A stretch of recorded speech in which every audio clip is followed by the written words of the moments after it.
So we've got that, and we're starting again, and it's another Sunday morning.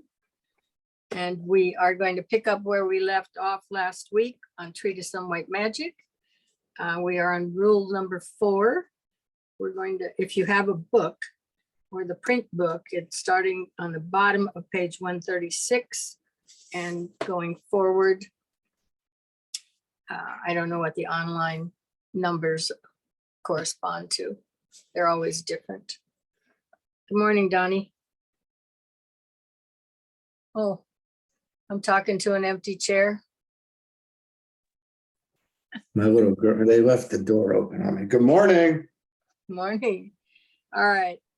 Well, we might as well get going with this today, and we'll find stuff to talk about and stop for conversation.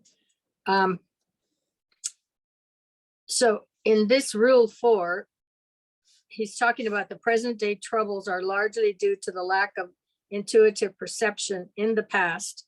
And this fault lies primarily among the mystics of the world and not so much among the lower aspirants. Well, I should assume so. Your mystics should have some intuitive perception developed, right? So, and just the guy on the street, maybe hasn't gotten to that point yet in terms of those inner qualities of our senses being developed on some of the sublevels. So the trouble has not lain in lack of idealism or even in a lack of intelligence or sincerity. It consists in the failure to sacrifice the personality at all times in order to make the intuitive realization demonstrate its realities. In other words, we're not doing anything to bring our own evolutionary capacities into development and into our everyday world. Is that the way you see that, Donnie? We're just kind of missing it, right? Well, we're not, in other words, the trouble has not lain in lack of idealism or even intelligence or sincerity.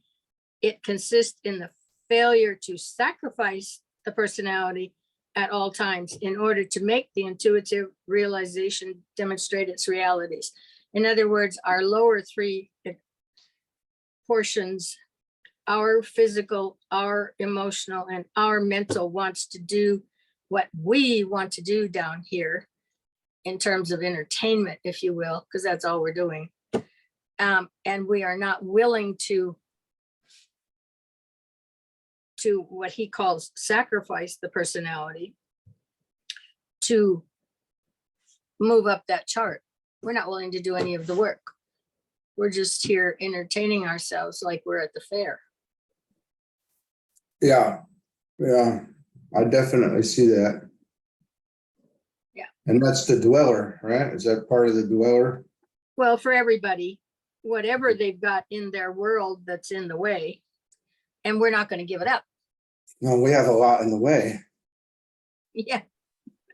And that's why he's saying the present day troubles. So that's why we got the problems we've got, is because we're stumbling over ourselves to keep ourselves down, and we're not directed to evolving ourselves to higher levels of awareness where life can get a little simpler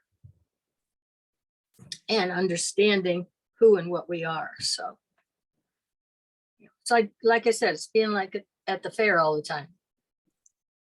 You're eating cotton candy and getting on rides and going around in circles and saying, oh, wasn't that wonderful? Yeah. Let's do it again. Let's do it again. Right. Well, that's about it, isn't it? Yeah. Yeah, in general. I mean, and that's why people do the same repetitive experience over and over and over. You get on the astral plane and this is really great. Or you've got a drug of choice. Let's do it again. Wasn't that wonderful? Keeps you stuck right in place. and you wake up to the same world you left after that experience, no change, maybe a little worse if you're in trouble elsewhere at that point in time, you know, for not being responsible to somebody else or something. But it says compromise has been permitted. Now, what was the line that we were reading last week? This is it, I think. Tom, is it? But, well, no, but there was the line that said no compromise, right? Yeah. Yeah, and in this case, he's saying compromise has been permitted, and in the occult world, compromise is forbidden. So when indulged in, it leads to disaster and sweeps away, eventually in ruin and in storm, the personalities of those who so stoop. People have sought to adjust the truth to the hour instead of adjusting the hour to the truth. And in diplomacy, they have endeavored to bring about as much of the reality as they deem wise. Well, you get nowhere with that because your ability to even move, to evolve, to grow is so precisely measured on the subtler levels that you can't move forward until you are at the equivalency of what you're going to move towards. You can't cheat, in other words. The grading system on this one is so precise, and we're grading levels of energy. So you can't beat that system. And I'm not suggesting people that that's a challenge to anybody to try. You'll just keep what Gurdjieff wrote a book about repeating the same day over and over again, not Groundhog's Day, but this book was about that constant, just repetitive, probably reincarnations is what he's talking about. You come back, you do the same thing, you do the same thing, you're stuck in this, and you're not making any moves to advance, at least, and then go around in a circle in the advanced level till you can get out of it. So, yeah, everybody wants to make the world look like they want it to make, and they can do it because we've got a Neptune, we've got an imagination. We can dream it up, but it's not real. So you go nowhere with it, except maybe a little bit backwards, and you certainly wasted time. The masters are looking for those with clear vision, uncompromising adherence to the truth as sensed. And the truth is relative in that regard when he says as sensed. We had Newtonian physics, and that was the truth until you had Galileo come along and tells us that we're revolving around a different center. And then you have in the early 1900s, you know, we find out that the energy, there's a quantum, you know, and so they're all relative truths along the way. You get one, you live in it, you fill yourself with that, so to speak, get those experiences, and then you can either move on or you're kind of stuck.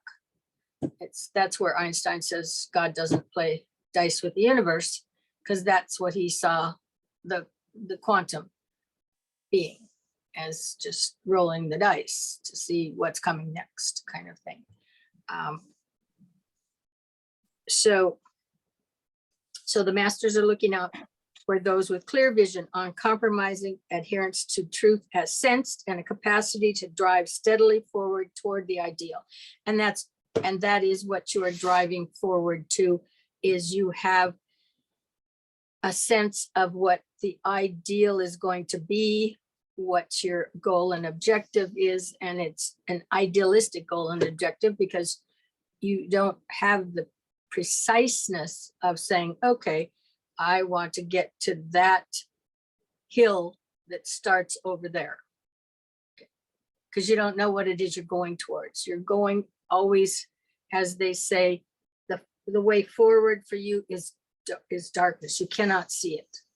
Mm. And that's for your own protection. The unknown, yeah. Yeah, but it's in the reason it's there for your own protection is because what's ahead has stronger light and a more powerful energy than you are. And until you get there and can become equivalent to it, it's going to burn you, wipe you out, however you want to put it, if you were able to see it before you were the match for it or the equivalent of it, because you work your way to that equivalency before you can see it. Then it won't burn you, then it won't hurt you. Prior to that, it would. And he indicates greatest of the masters cannot see what's ahead for them. So, and when he talks about going steadily forward toward the ideal, it entails the following factors: a recognition of that ideal through meditation, its application to the present through one-pointedness, removal of the old and hindering thought forms through self-sacrifice. So you're letting them go. That's self-sacrifice, right? You know, Moving on to different things, cleaner things, I guess, more subtle. Technically moving on to your future. Because if you look at the chart on page 117 and you see the line, the way man is supposed to go, this isn't a time issue. It's an issue of you got to hit these certain points and these events. You've got to work your way up to them. It isn't how much, okay, well, how many years is that going to take, or how many eons is that going to take? That isn't the issue. It's how fast, because we're talking in time here at this point down where we are, is the time is dictated by how fast it takes you to go through those points.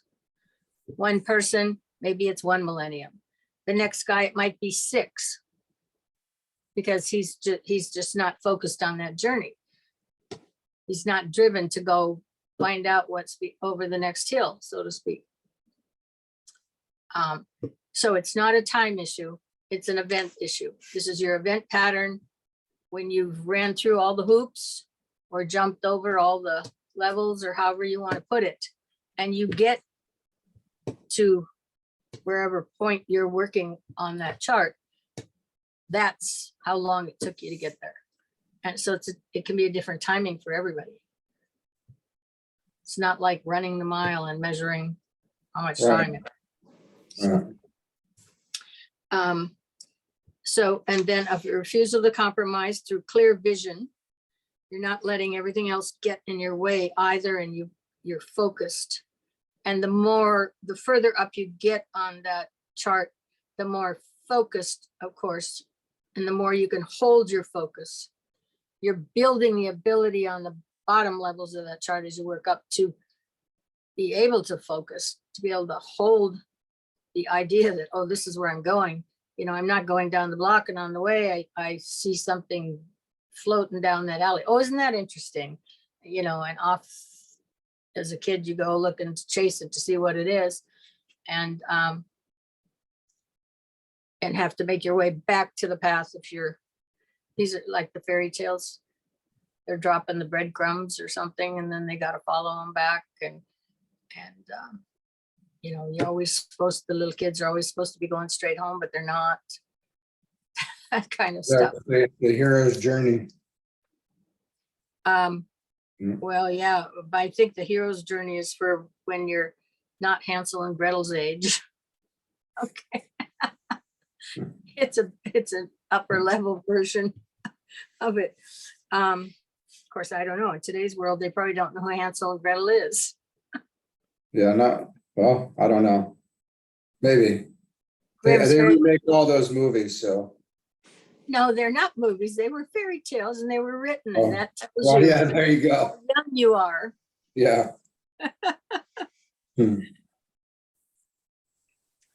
So there's a discrimination that enables a disciple always to distinguish between the acts of an individual and the individual himself.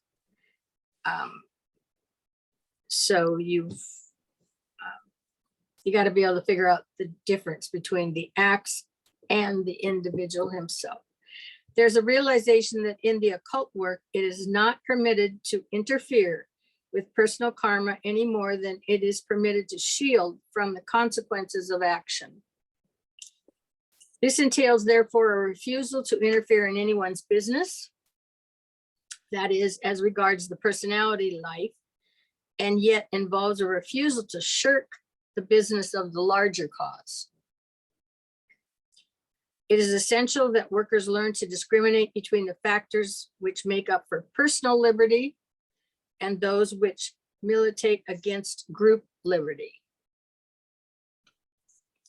The fourth result is to be brought about by the present opportunity to work is the bringing in the new cycle and the new group of participants. Workers in the new era will be drawn from all groups, and the test of their choice depends largely upon the measure of impersonality with which they work and the strength of their inner contact with the soul. He will talk about that because, you know, he's tried to work with groups in the early history of he and Alice Bailey and the early books, and the measure of impersonality in which they work and the strength of their inner contact with the soul, probably he would have preferred to have been stronger in terms of the impersonality, so on and so forth. But that was at the early parts, actually, of last century that they started trying that. But there still was a lot of, I think, personality conflict and clashing as to, I'm going to do it this way and I'm going to do it that way. And this, you know, it doesn't allow a union of the energies and a strong forced focus towards any movement upward. It is not easy for any of you, therefore, submerged as you are in the smoke and the roar of battle, to judge results with the accuracy or to judge people with perfect propriety. These things have to be dealt with on the inner planes and are noted by the watching guides of the race. I would like here briefly to point out a few things for which the great ones look. They look to see whether the inner flame, the result of effort wisely to work and think and do, burns with increased brilliance. They note whether it remains hidden and dim through the whirl of astral currents and by thought forms of personal antagonism, ambition, and envy. As a result of world work, some have been drawn into closer connection with work of the hierarchy, and others will be temporarily set back. Capacity to dominate the astral and to work from the mental levels will largely count. And I mean, that's the difference between instability and stability in terms of the astral. If you're highly focused in it, the consistency is not going to be there. It's unprincipled matter. If you're working on the mental levels, then you're starting to work with principled matter that has a consistency and holds a focus and can hold a thought.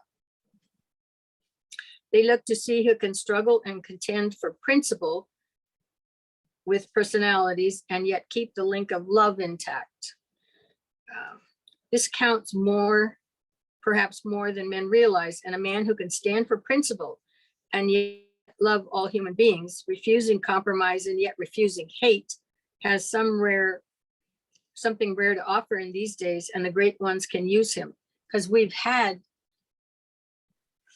historically, I think, through certain eras of Christianity, where, I mean, they have had a principle, whatever they create as a principle, and stand behind it. And anybody who doesn't follow that gets burned at the stake, you know? And he's talking about here, you can stand for a principle and yet love all human beings. Right. Yeah. So you've Seems got, simple enough. yeah, and you're refusing to hate. Well, obviously, I would expect that there was an attitude.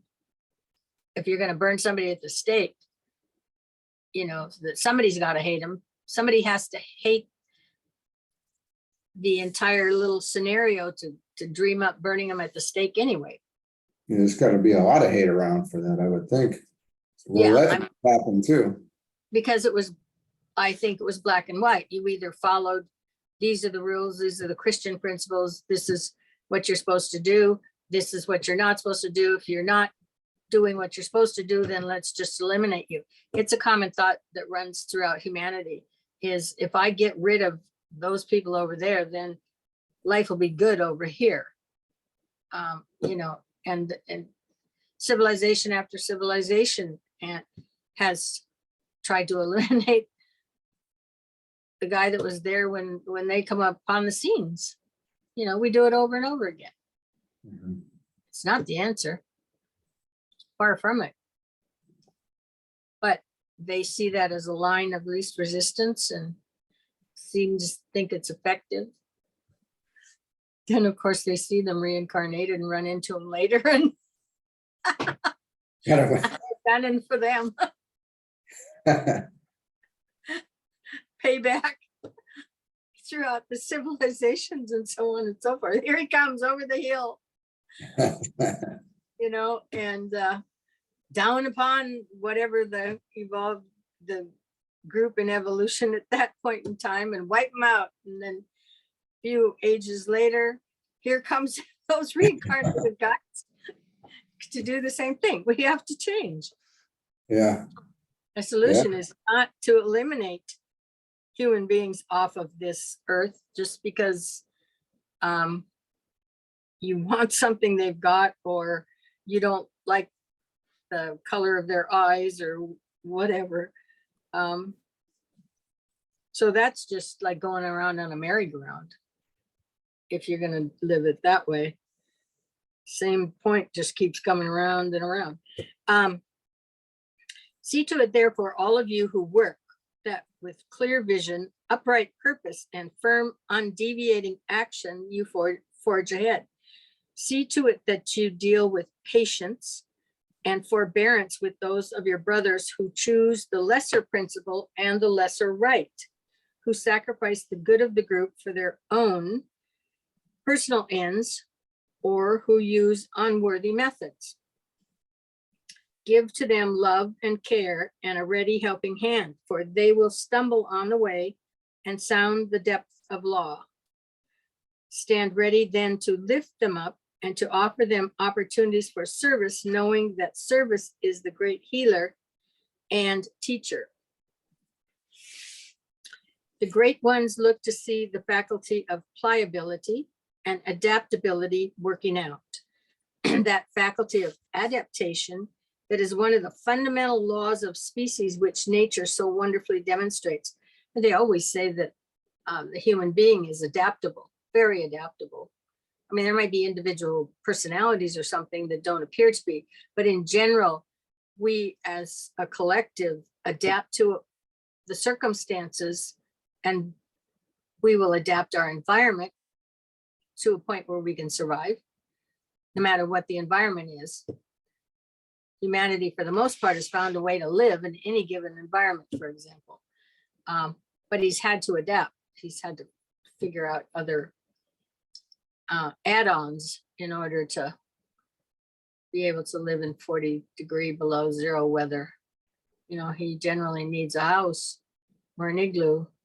He can't stand out there, you know, but we adapt.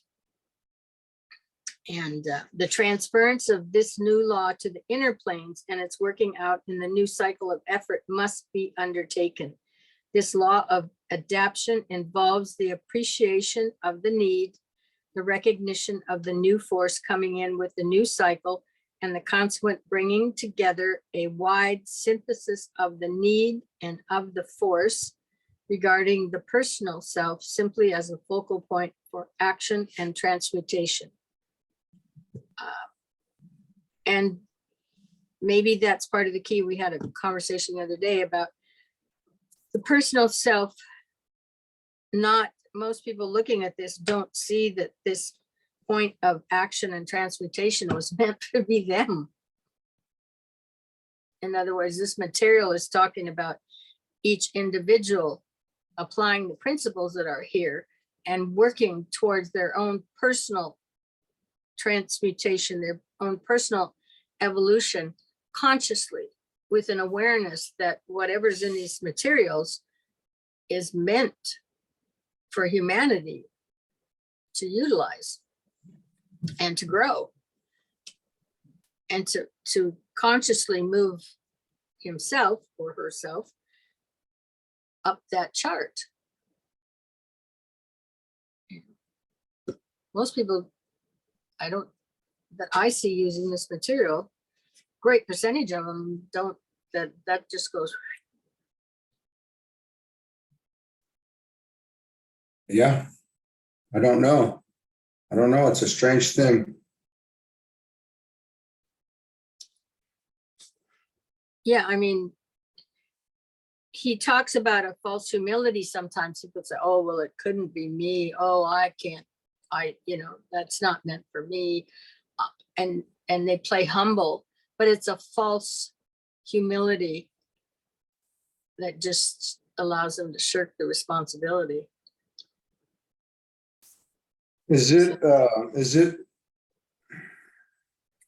amount, does it have to do with the amount of reaching out to the soul that we're doing, or well, I think it was pre-programming, and I think the pre-programming is the last 2,000 years.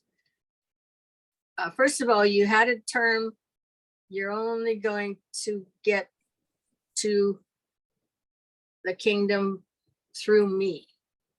Okay, something to that effect is what Christ said. Well, the church fathers, if you will, took that to mean we're going to be the church, and the only way you're going to get there is through us. Meaning where Christ would have been talking about a living, vital energy and working with that energy to get there. It was translated to, we're going to have this church, this body of religion, we're going to run it for the first, 1,200 years, you didn't get a chance to see a Bible.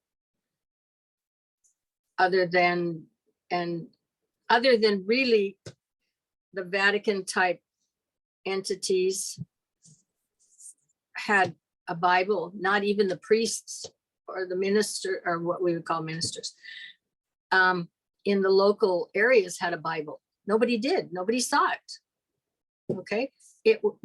They held the power, and they held your ability to get there. So they're the ones who are going to tell you if you did the right things, or if you donated the right amount of money or whatever, whether you were going to heaven or not. They were the determinant, which is in air, always was in air. But we've been programmed, be a nice person and you'll get there. Yeah, that's a very common thing to hear. Yeah. And it's I would expect the priest or the minister or whatever gives you a pretty good idea in your community whether this guy's going to heaven or hell. So to speak. If they don't to everybody else, they'll certainly tell you that in, one-on-one or something, Okay. So anyway, what I'm saying is it was always given off, it was passed off to somebody else. That's the way it was practiced for the last 2,000 years, is you're not in control of your own future. Other than you be a nice guy. Don't do bad things. And that's how much control you have. Oh, that's the vicarious at one minute. Yeah. So anyway, but that's why people don't realize that the whole ball game is in their lap. Right. They have the conscious choice to work in this direction, hold that focus, try to have clarity of vision, work your way that way. And that there is a journey, which is nicely delineated on that chart, the anatomy of man, constitution of man. And the time is now. Period. The time has always been now. It always was now. Mm-hmm. That's why you were talking about reading his material and saying, okay, he says there's all of these individuals who have made it, this journey to the path, through the path, and have made their way up to the upper parts of that chart consciously. And you're saying, where are they? Where are they? You know, because you don't see them. Mm-hmm. But the point being is, yeah, they've done it. Humans have done it. They have followed in the footsteps of Christ, so to speak. They have made that same journey. They have done what he calls the sacrifice of giving up the daily mumbo jumbo of that fills most of our life, and try to hold a clear focus, which brings them into more advanced levels of consciousness, and have done it. But you're generally not going to see them because they're off in those realms, consciously working, doing whatever is at hand for them wherever they're at in terms of their duties and responsibilities. But the general populace was never educated that it was their responsibility, each individual Right. had to make their way. That will be different in this next age of Aquarius, I'm sure. The awareness will come that There's so much to this. You know, like the Reformation, like that's probably what should have been the issue, right? Between the split between the churches, it should have been, no, you have to do this versus no, we're going to do this, instead of, you know, just tweaking the little aspects. So it's very interesting to watch as we read this and look and see how it's playing out, you know. yeah, and the church, probably one of the most recent battles was with Teilhard Chardin, and I'm not going to pronounce his French name properly. I was in a French class once, and I watched the teacher. She just cringed when I would try to pronounce something in French. I mean, just butchered the language. Anyway, you know, he was a Jesuit, and they wanted him. It didn't take them long to figure out who they had here, and they wanted him to resign and leave and go away. Very young in his after he became a Jesuit, and he refused. So he was a paleontologist, so they would send him off to go digging dinosaur bones or you know, this kind of stuff, and get him out of the way. And he did end up for 5 years during World War II in China. I mean, this was perfect. He had a perfect place. You read his books, they're very much like this material. He got there, but they forbid him to print anything.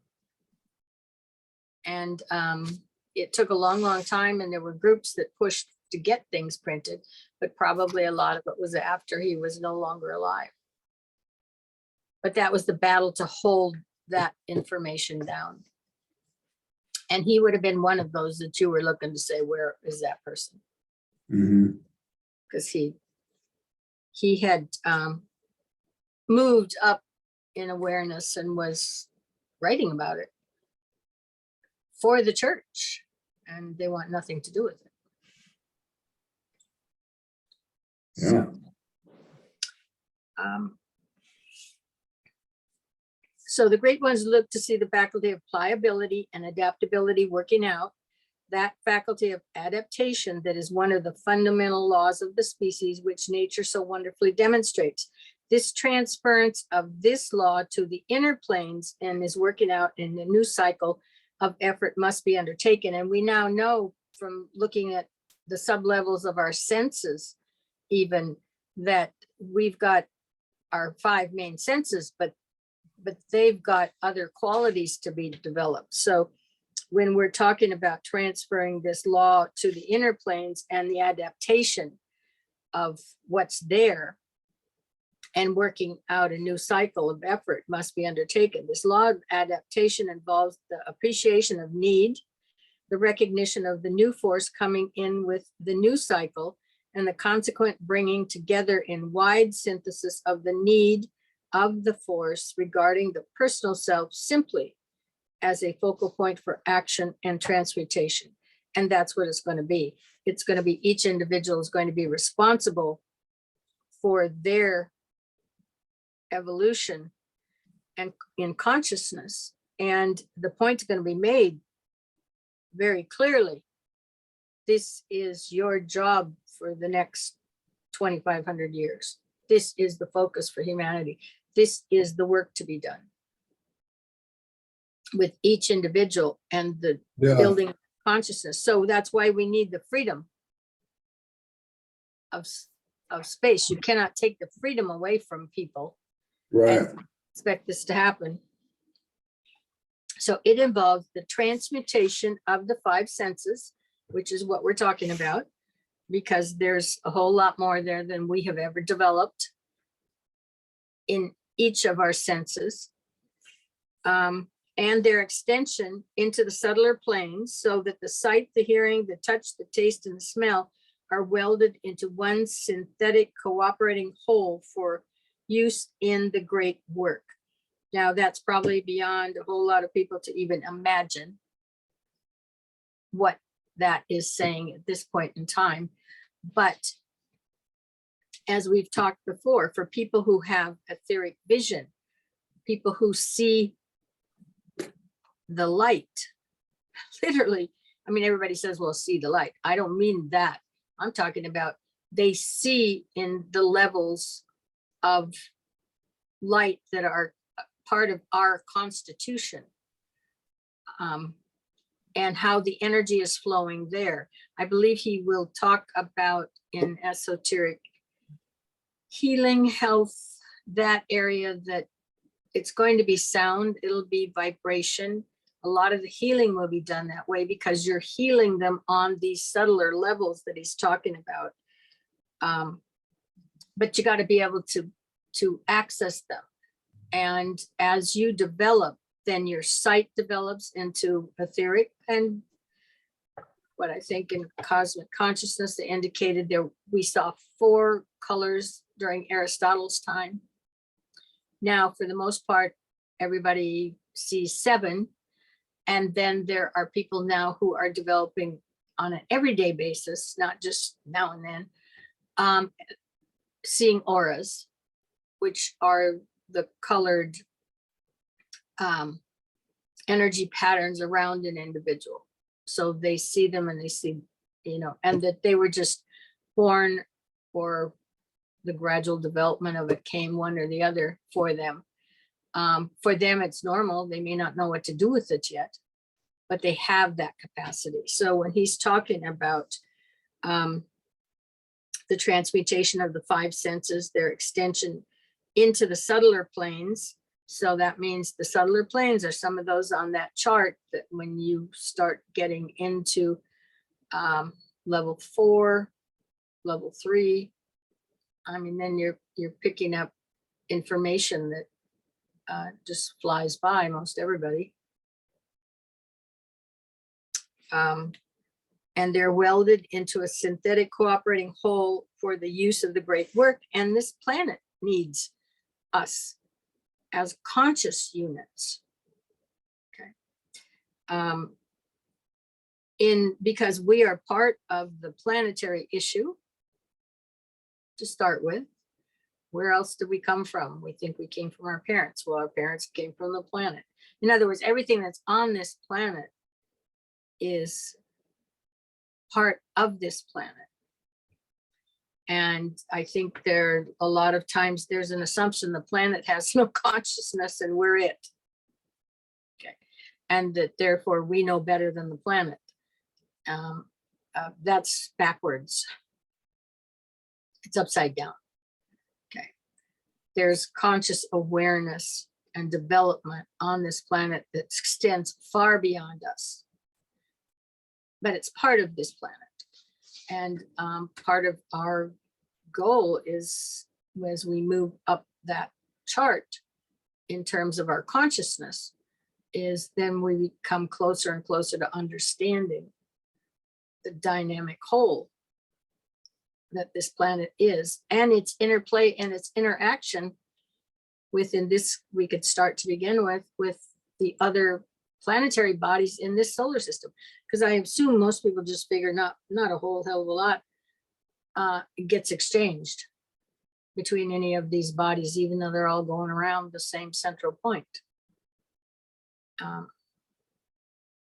But all of that is alive and well.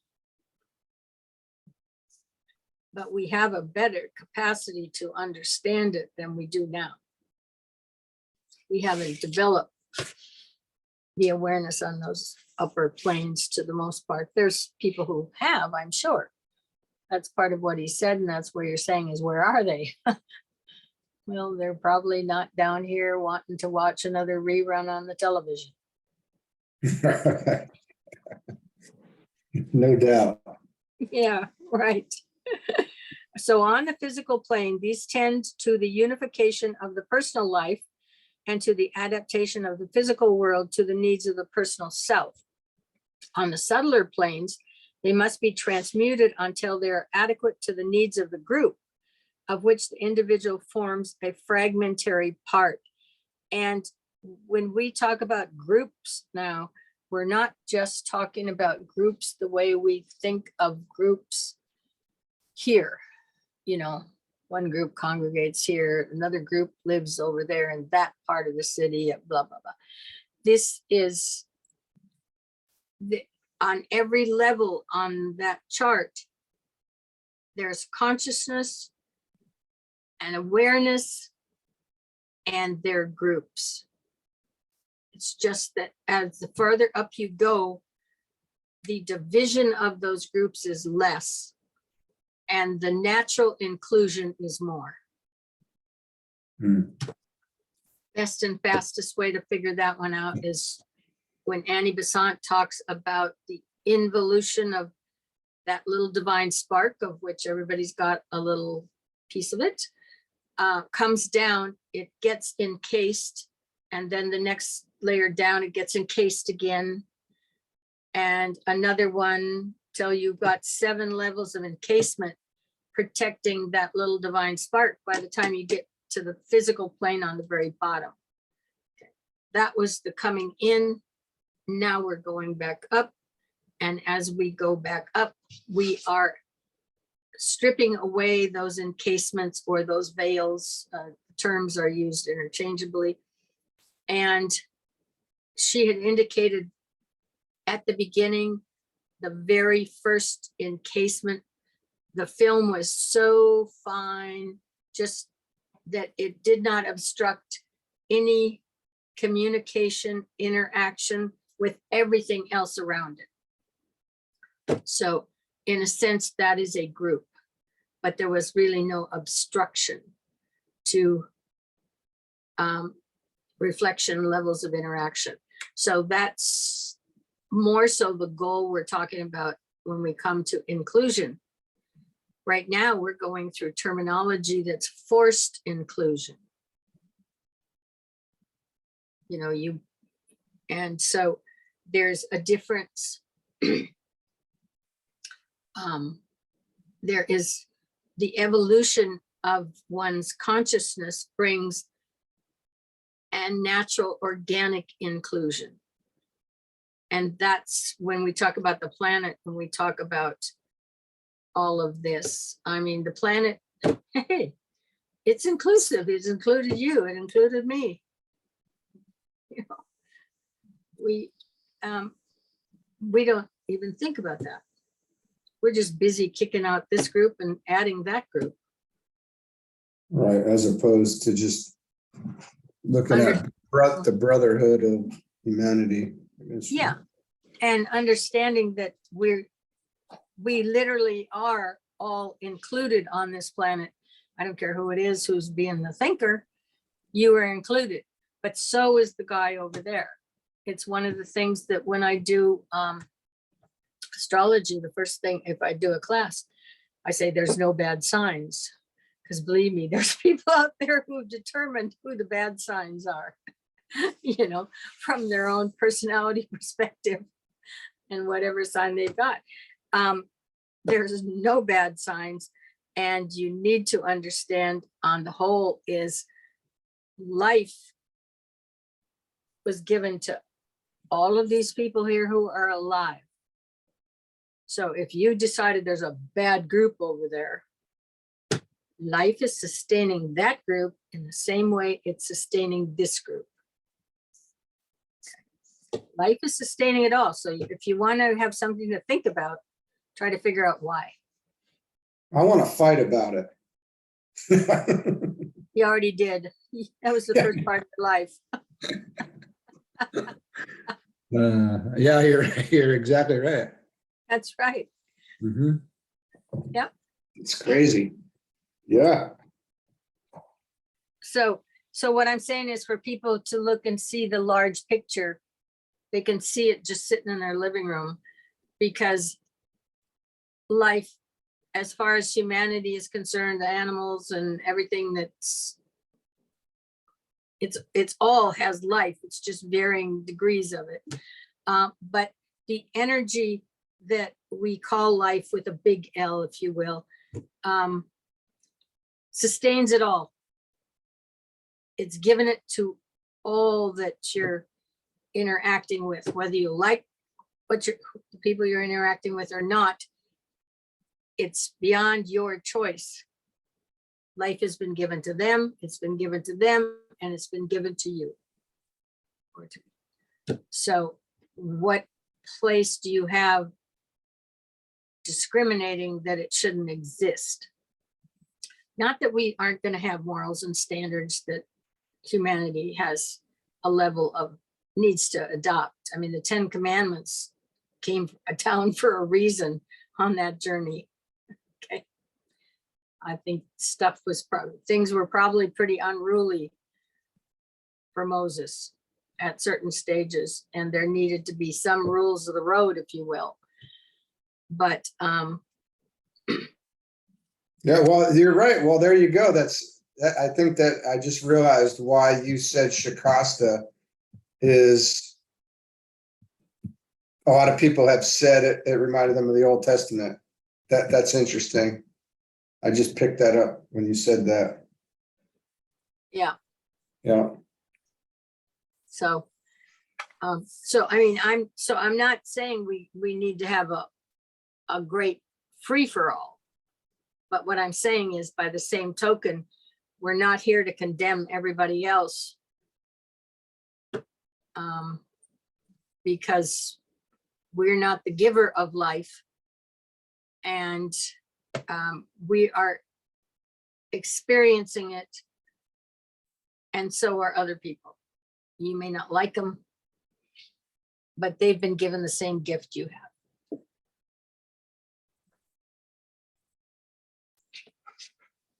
And like I said, I think where I started with this is, the farther up you go in that chart, the more inclusive you naturally become.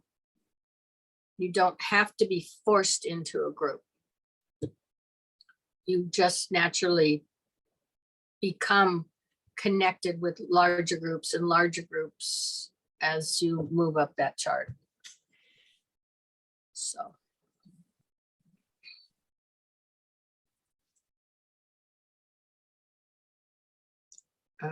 Where did I leave off here?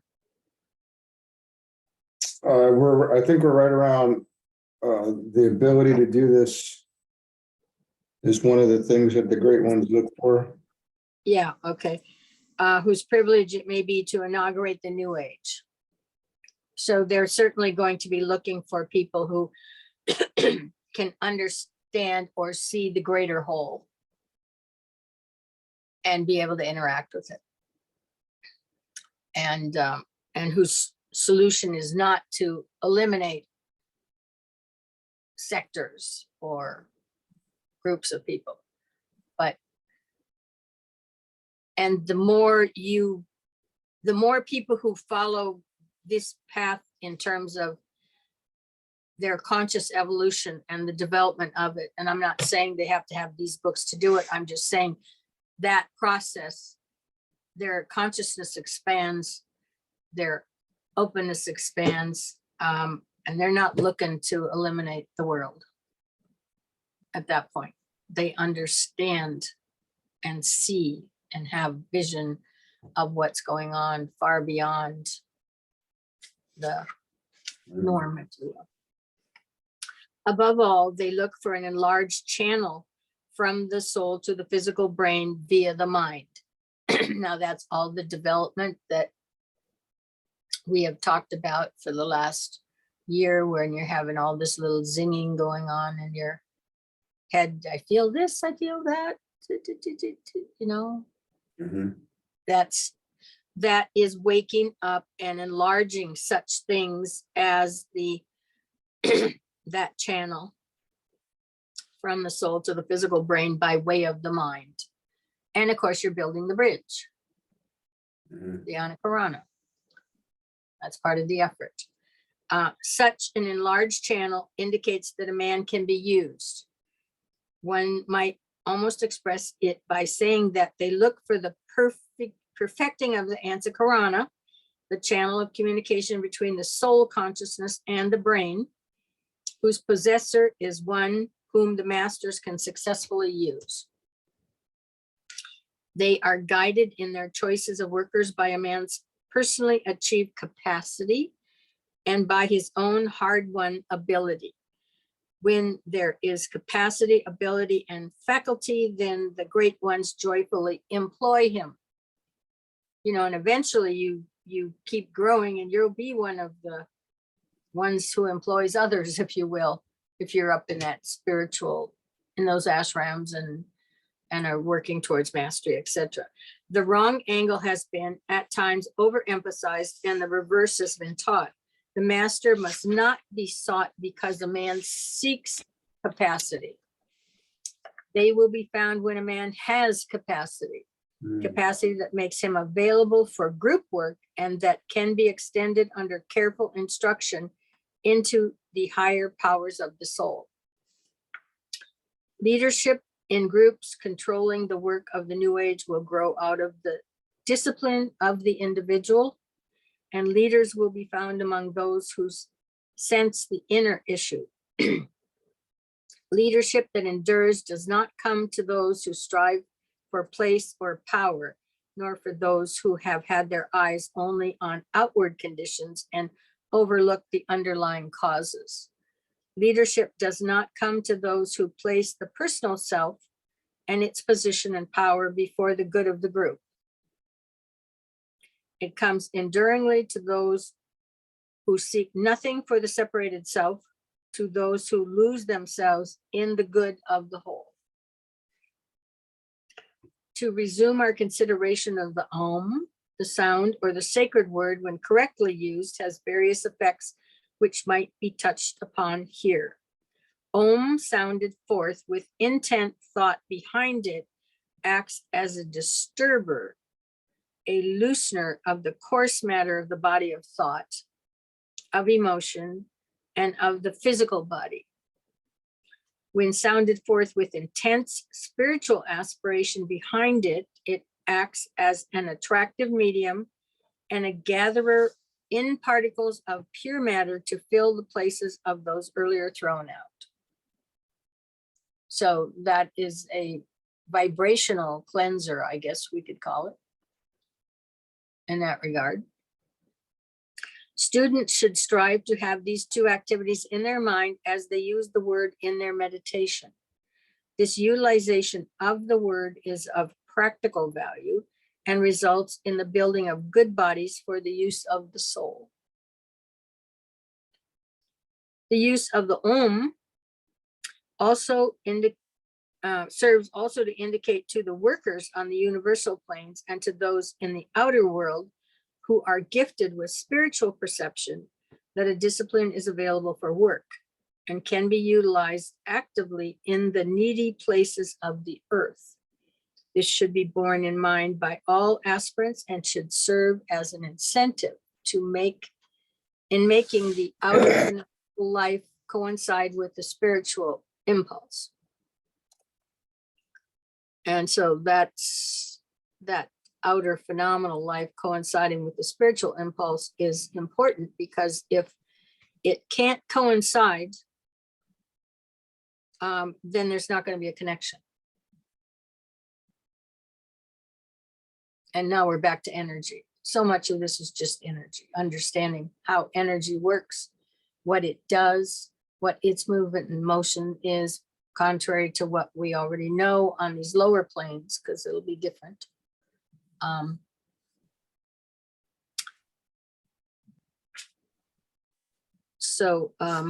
The use of the sacred word has its place also in the magical work of the hierarchy.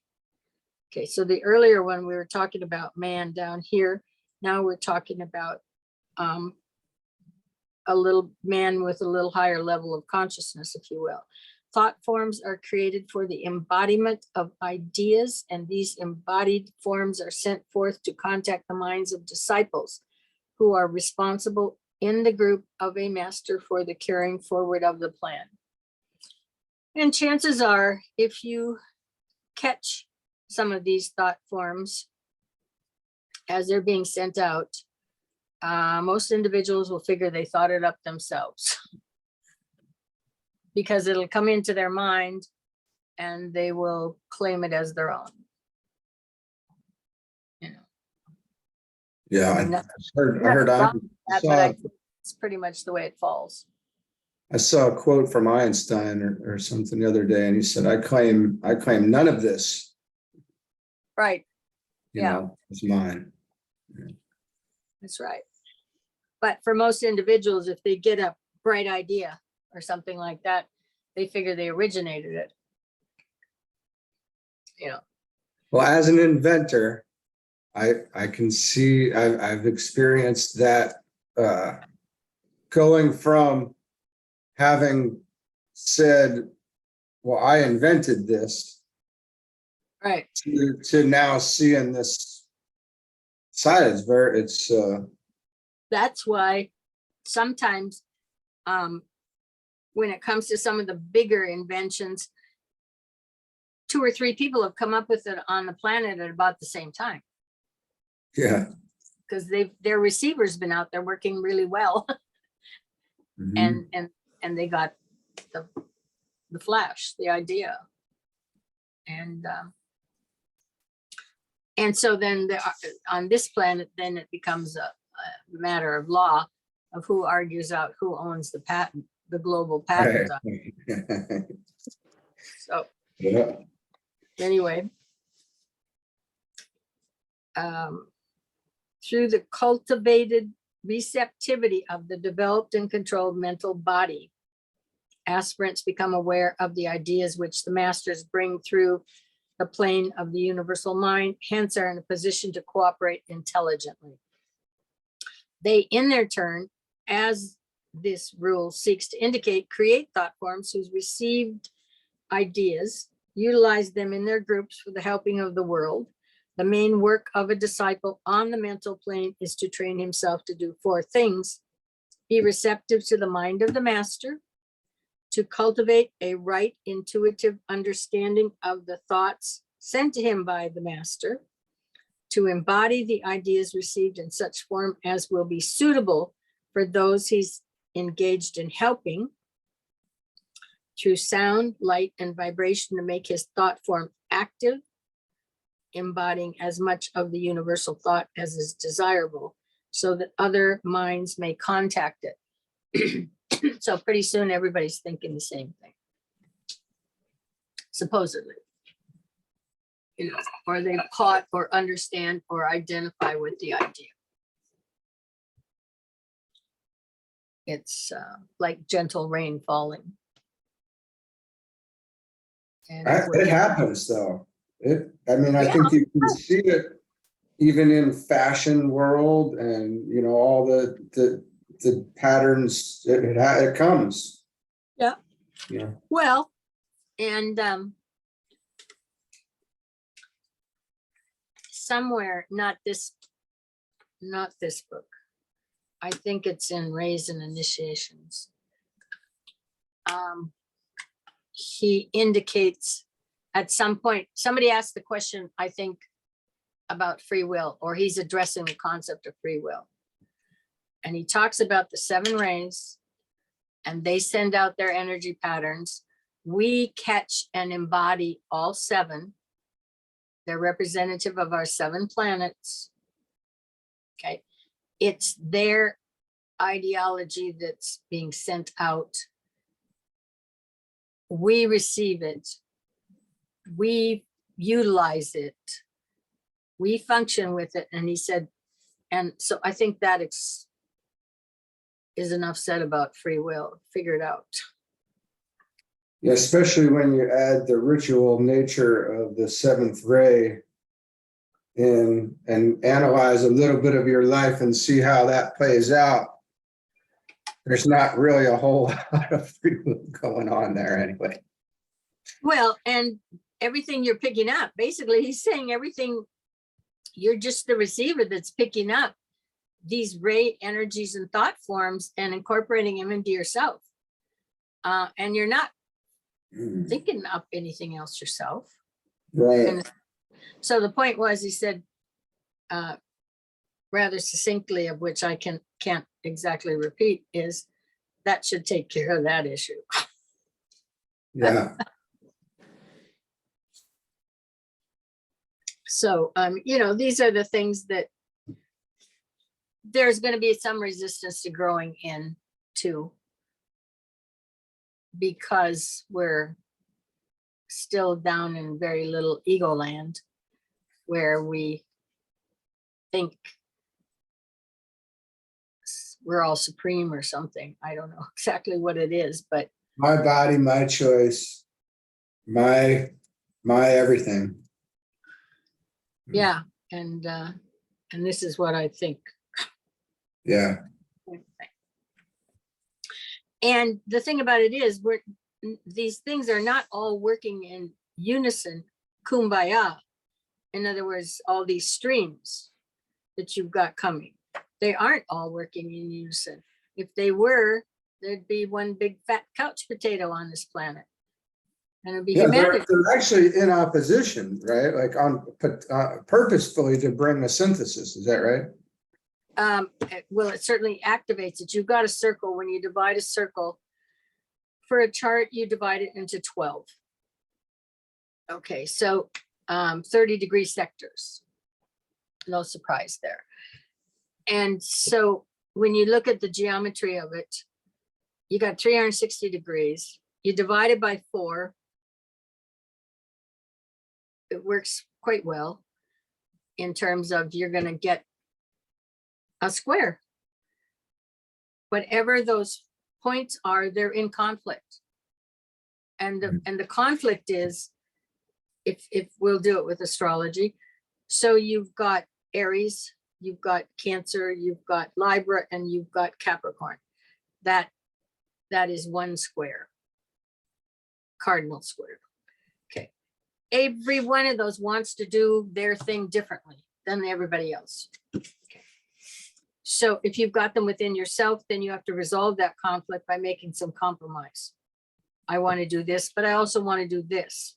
And in a lifetime, you figure out how to make them work together, or else you're really unhappy.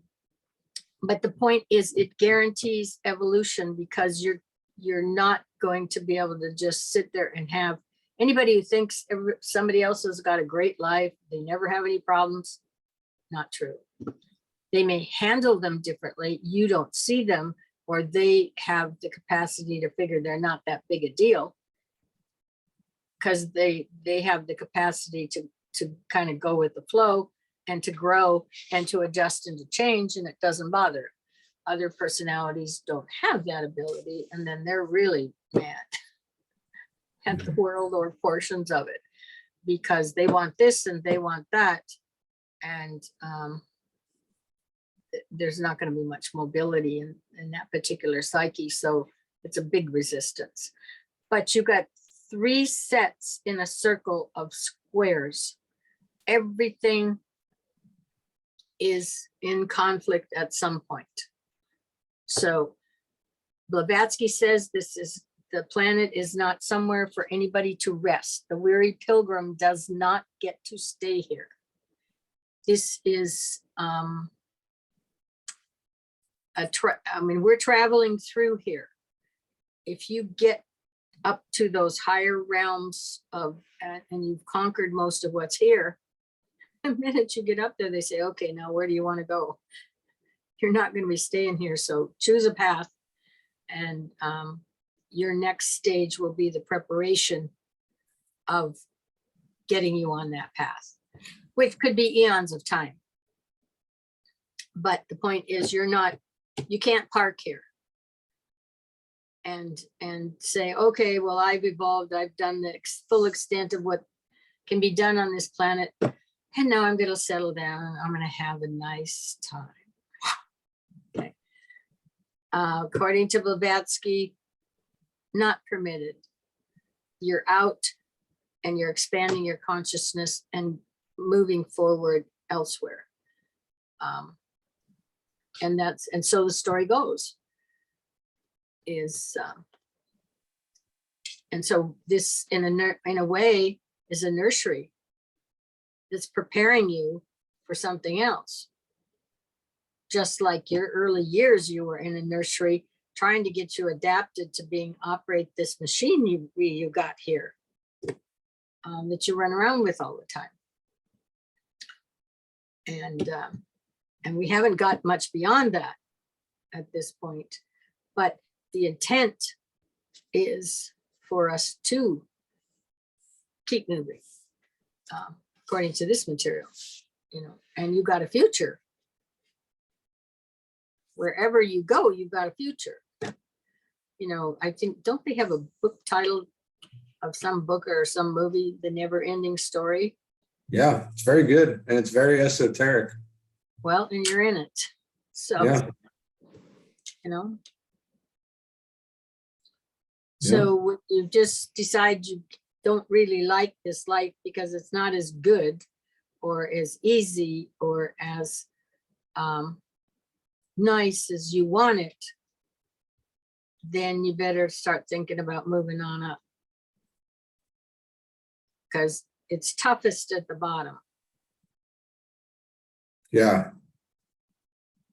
Yeah, no doubt. I think I agree with that for sure. I don't know what's up there, but I see that it's pretty, there's enough to make you want to move up after you see some of it, Yeah, the unresolved, unsynthesized forces that you're dealing with down on the lowest planes are always kind of swatting you around here, there, and elsewhere. And you can move out of those realms. Yeah. But you have to work your way there. Ignorance is painful. Yeah, actually it is. Unless you're Forrest Gump. Yeah. Okay. Mm-hmm. So who's got a box of chocolates? And gets to choose which one he wants.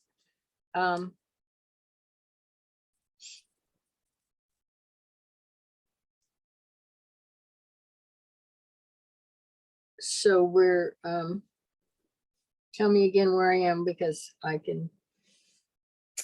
I think we just got through those 4. Being receptive. Yeah. Okay. So be receptive to the mind of the master to cultivate a right intuitive understanding of. So once you get an idea, that you got to be able to interpret it properly, to embody them in such a form as it'll be suitable for however you're and whomever you're helping. And the sound, the light, and the vibration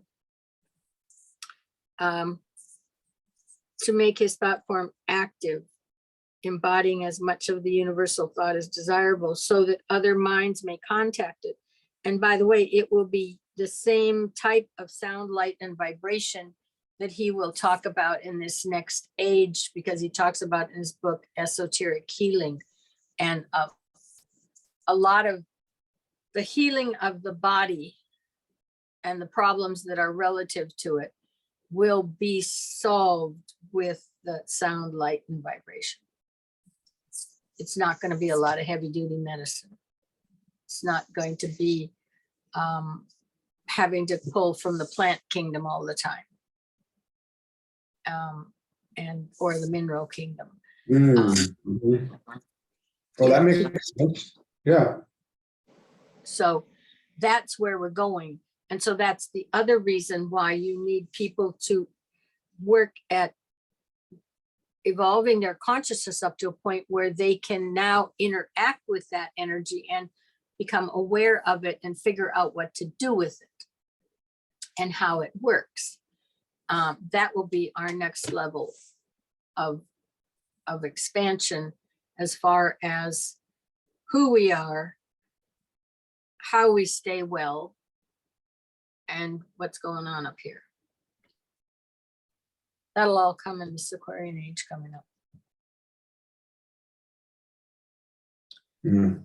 But we will still go through the process with the soul that was first demonstrated by Christ. He's the first homegrown human who has made it that far. So it's significant to us. That's why he's so important. But it's just a matter of working our way up into those levels of awareness to be able to open up that whole realm, which is there for us. We just have to consciously be able to get to that level so that we can consciously recognize what information is embodied in that energy, because that's it. He indicates throughout here that the individuals in the hierarchy, so on and so forth, they're just trying to figure out and read the information that is coming through those sounds and light and vibration. Because, that's what we read. Our eye reads light. Okay. Our ear interprets sound. And we respond on other levels to vibration. But that's what's coming through. That's what we're observing.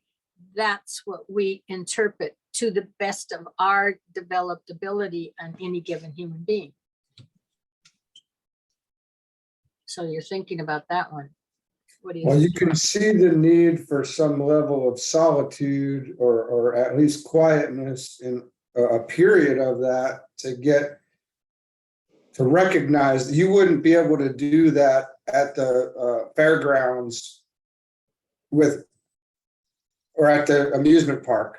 You can't get familiar with Not that. one. But if there's a tractor coming behind you full speed, just your ear would tell you that from the sound and the vibration, you better get out of the way. Okay.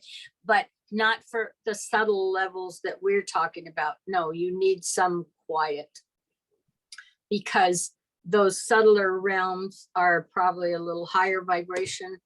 And if you're immersed in lower sound vibrations now, so I'm talking about a tractor, or a bulldozer, and the sounds the machinery makes,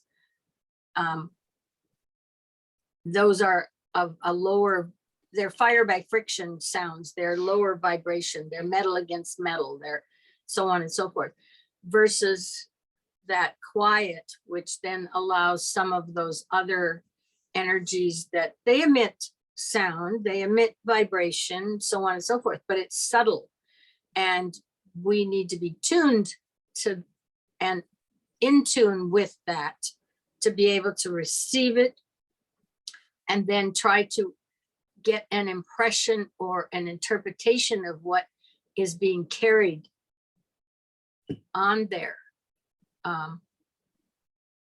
kind of thing, just like the thought forms from the master and stuff. Well, he's not sending that out with a trumpet, although they were using trumpets when my mentor was around to do some seances, picking up Matt Blavatsky stuff. But anyway, but you get my point. We have these senses. We use probably the grossest of them on an everyday basis. And when I say gross, I mean, it's just, we're down with picking up these lower level vibrations because we could be run over by it if we don't know it's there. Literally, if it happens to be a bulldozer or a truck or a car behind us and we're in its path. But we have, like we said before, we've got the 5 senses, then each sense has 5 sublevels that become subtler as they go up because they're coordinated with the 5 levels that man works with, which are the lower 2 and then the spiritual triad, which is the 3 other ones. And you're trying to read, interpret, and figure out the information that's in those and the functionality of what they're expressing. So. Can't know till you know. Yeah. And so thus our groups gathered, organized, taught, and lifted. Thus the hierarchy of adepts can reach the world. So the effort is to be able to have a level of communication through that entire chart that can step it down, if you will. And then the bottom's supposed to be working their way up, and they'll intersect where they can communicate. But those communications are going to be, for the most part, on a mental level. So then the individual says, well, was I imagining that or did it really happen? Then they think they're going nuts or crazy. They really question it, and so on and so forth. So that's another part of the process that eventually you get to, because we do see people who flip out, you know. I mean, there are always a certain number of people who flip out. That may not have anything to do with this journey, but what I'm saying is we recognize that that connection can go berserk every so often in the human.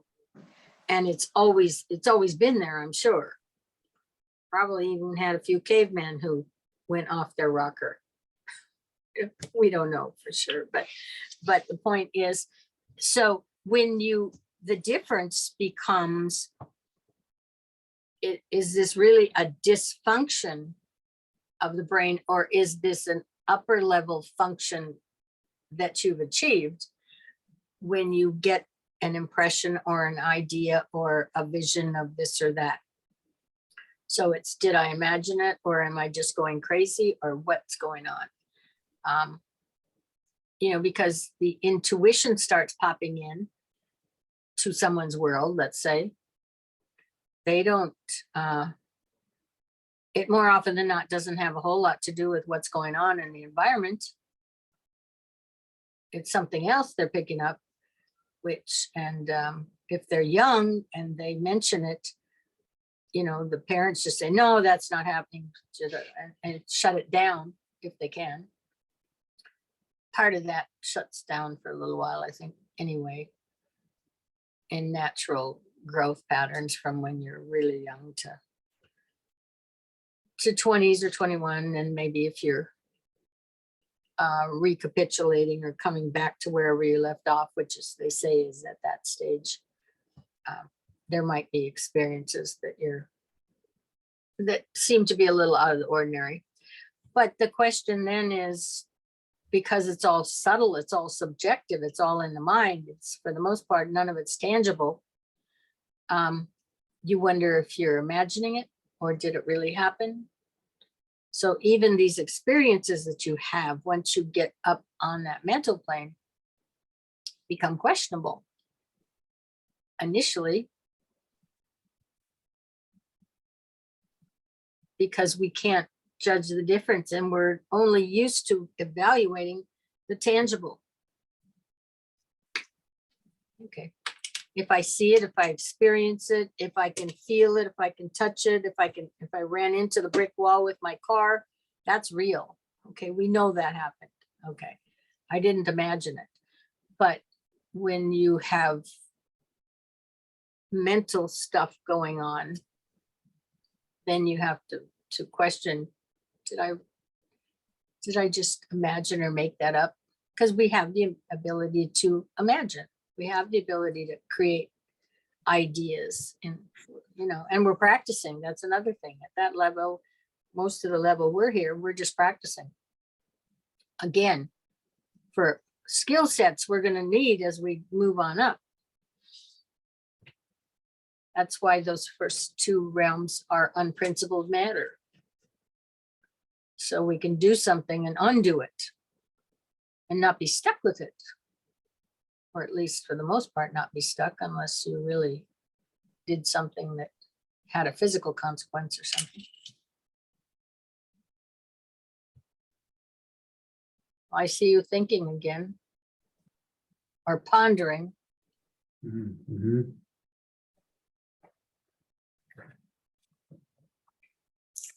No, you have to separate the emotional nature from the mental too. So you have to learn to distinguish that, I think, at some point, right? Oh, I'm sure. I mean, that's fairly, yeah, that's moving up, just getting to a point of moving up to principled matter. I go back to my old example, 2 and 2 can be 16 on the emotional plane, but on the mental plane, 2 and 2 is 4 every time. And 2 and 2 can be 34 next time on the astral plane. Because in other words, it can be any, you can use that energy to make yourself believe anything. Or to indicate that that's whatever you want is reality, even when it's not. Yeah. Yeah. So long-term evolutionary, you basically shouldn't have much consequence. You can undo most of that because it wasn't done in principled matter, so to speak. So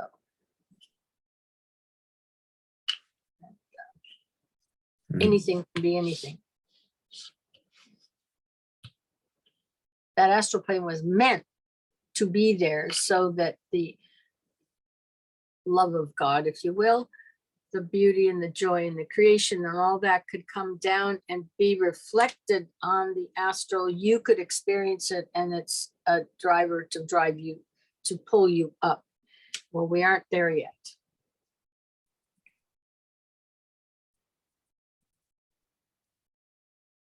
Instead, and would you say, now I don't want to go too far outside of the material or whatever, but as that fourth ray comes in, is that going to start bridging these things again? Is it, or bringing it more forward or something?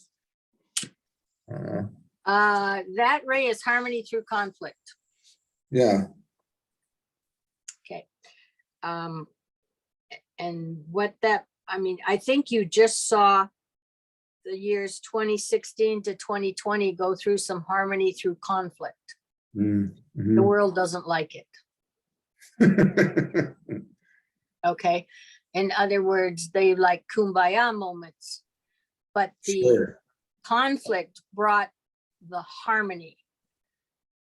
The conflict and the verbal in this case, it was audible vibration verbal conflict was shaking loose patterns that needed to be changed and adjusted. Mhm. So you got different treaties. You got scenarios that have been put together, were reworked. Okay, but they were reworked because the verbal energies that were out there broke them loose from being written in stone, if you will, or stuck with them, even though they may not have been good agreements or whatever. Shook them apart, and then they got reworked so there was harmony for both sides. That's one example of harmony through conflict. What happened in, and now I'm going to go through, we have Pluto in Capricorn. Our country was built on a business basis and organization and a foundation of commerce, et cetera, et cetera. That's the fundamental transformative energy, the Plutonian energy, and it sits in our second house of finance. So we've done really well functioning as a country, except for everything's for sale in our country and anybody can buy it. That's probably going to be a little bit of an undoing for us. But and so that was Pluto. That's a major planet. It does transform. So Pluto moved to Aquarius after Capricorn, and we fought our little war and we established that we were going to be a country. It goes over, and it's only like 11 years later, and it's in Aquarius by then, and we get the next country who's going to have a transformation. It's France. Okay, so you put Pluto with Aquarius, and you've got, I want change and I want it now and I can't wait any longer. There's no rule of law there. We have the rule of law, so you get stuck in time because our judiciary processes and laws take time. All right. Well, I want it now and I can't wait any longer is pretty much a prescription for off with your head. You know, the power base, the Pluto in the Aquarius, which says, I need my freedom and I need to be released and I can't wait any longer, goes after something like the French Revolution. In other words, this power base, the kings, the longevity of that and the inevitability of its power was such that the only thing the people felt they could do was cut off all their heads. In other words, we're just going to eradicate this system. That is exactly what's coming in 2025 in the planet transition also, by the way, just so you know. Pluto is going into Aquarius. It just dips in for a couple minutes, probably in maybe the end of 2023, goes back to Capricorn. But I think it goes in 2025 to stay then for probably 30 years. And that combination was felt in a different manner during Obama's years, where the Pluto and the Uranus touched. They went in direct conflict and then they came apart. It happened about 3 times. And the arena in those days was the Middle East, and you had your Arab Spring. You would have an Arab Spring and then it would settle down. Okay, because that's when the planets moved back apart, so they weren't directly challenging each other, if you will. But I think it happened 3 times during that period from 2008 to 2016 or something like that. So I think there's expectation I've listened to people who've asked the question, have been asked the question, will we have some conflicts, real conflicts on this planet? And the answer had been yes. And if so, I would expect it's because they're looking at that Pluto in Aquarius. And so now it's not going to wait. The change, in other words, the Uranus is flashes of light, inspiration. I mean, you got hit by one. What happened to you? You know, probably stopped you dead in your tracks at that moment. Wonder what the hell happened. But now it will unfold itself and come out, and you'll see the changes will happen because the dynamite was already set in a sense. And that happened to be yours was Uranus and Saturn, but this is Uranus and Pluto. So this is going to be some deep fundamental changes that are going to come on this planet when that happens, and that fourth ray. So you will ultimately get harmony, but I seriously doubt you'll get it without conflict. Does that answer your question? Well, there's got to be the transition, right? So there. Yeah, because look at the 7-level chart. Yeah. Okay. What's right in the middle of 3 on top, 3 on the bottom? Yeah, the Buddha plane, right? Yeah, and that's the fourth plane. That's Right. the fourth ray. Right. And so what is it trying to make on the big picture? What is the principle of the harmony through conflict? It is trying to put together the lower level with the higher 3. Mhm. And so it's the bridging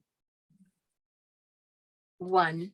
It's the one that's got to do the work, and probably not, it can't do it all without some conflict, which is the shaking up of the vibratory patterns of the two, which are stationary at this point in time on that chart.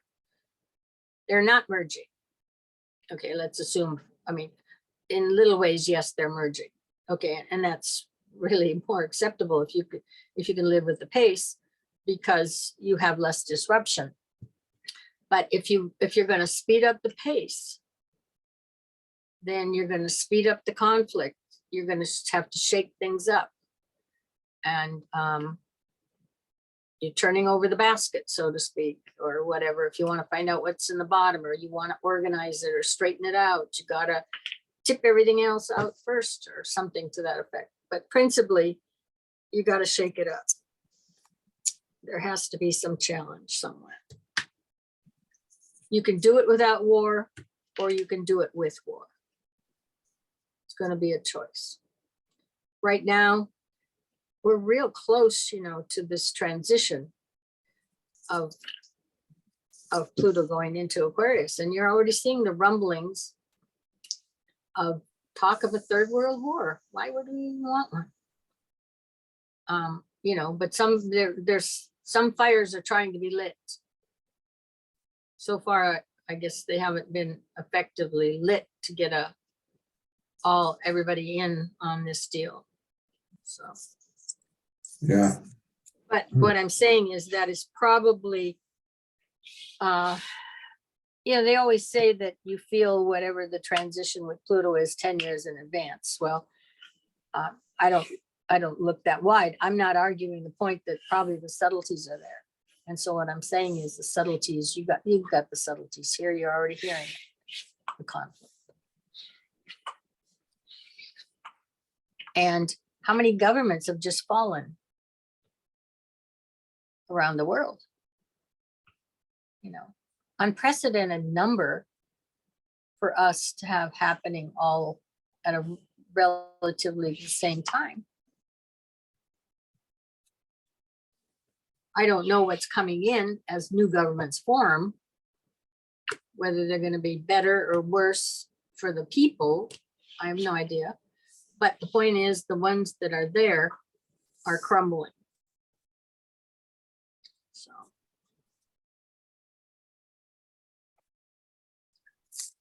So my answer is you're going to have a lot of change, and some of it is not going to be willing. Some of it may be. And that ray's going to be in for a while. Yeah. What's, you know, with all even the growth in population, the gigantic, enormous growth in the humanity, the size of the population over just the last, 50 years or whatever, is really signaling. I mean, while you would think big things are coming, something's, this is a big deal. Well, interesting part of that is the population was reduced in China with its one child policy for a few decades, which made a big difference. So, I mean, let's start there. Now, India did not have that policy, and they did expand their population. Okay. The cries from this country and probably some of the westernized countries is they are not populating to reproduce and expand the population, because they're not necessarily for the two parent, they're not bringing in two kids. A lot of them. In other words, we're having a replacement issue. Not all over the planet, but certainly the westernized world on its own, without being forced, is not hitting a replacement number. So the population, in a sense, is reducing. Maybe not enough, but and China had really dropped their numbers in terms of the rate of momentum.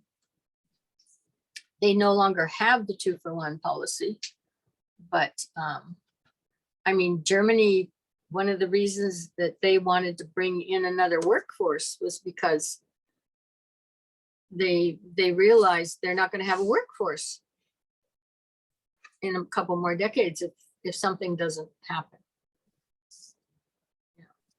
So what I'm saying is that one is probably not quite, there's a certain assumptions there that may not be accurate on the population.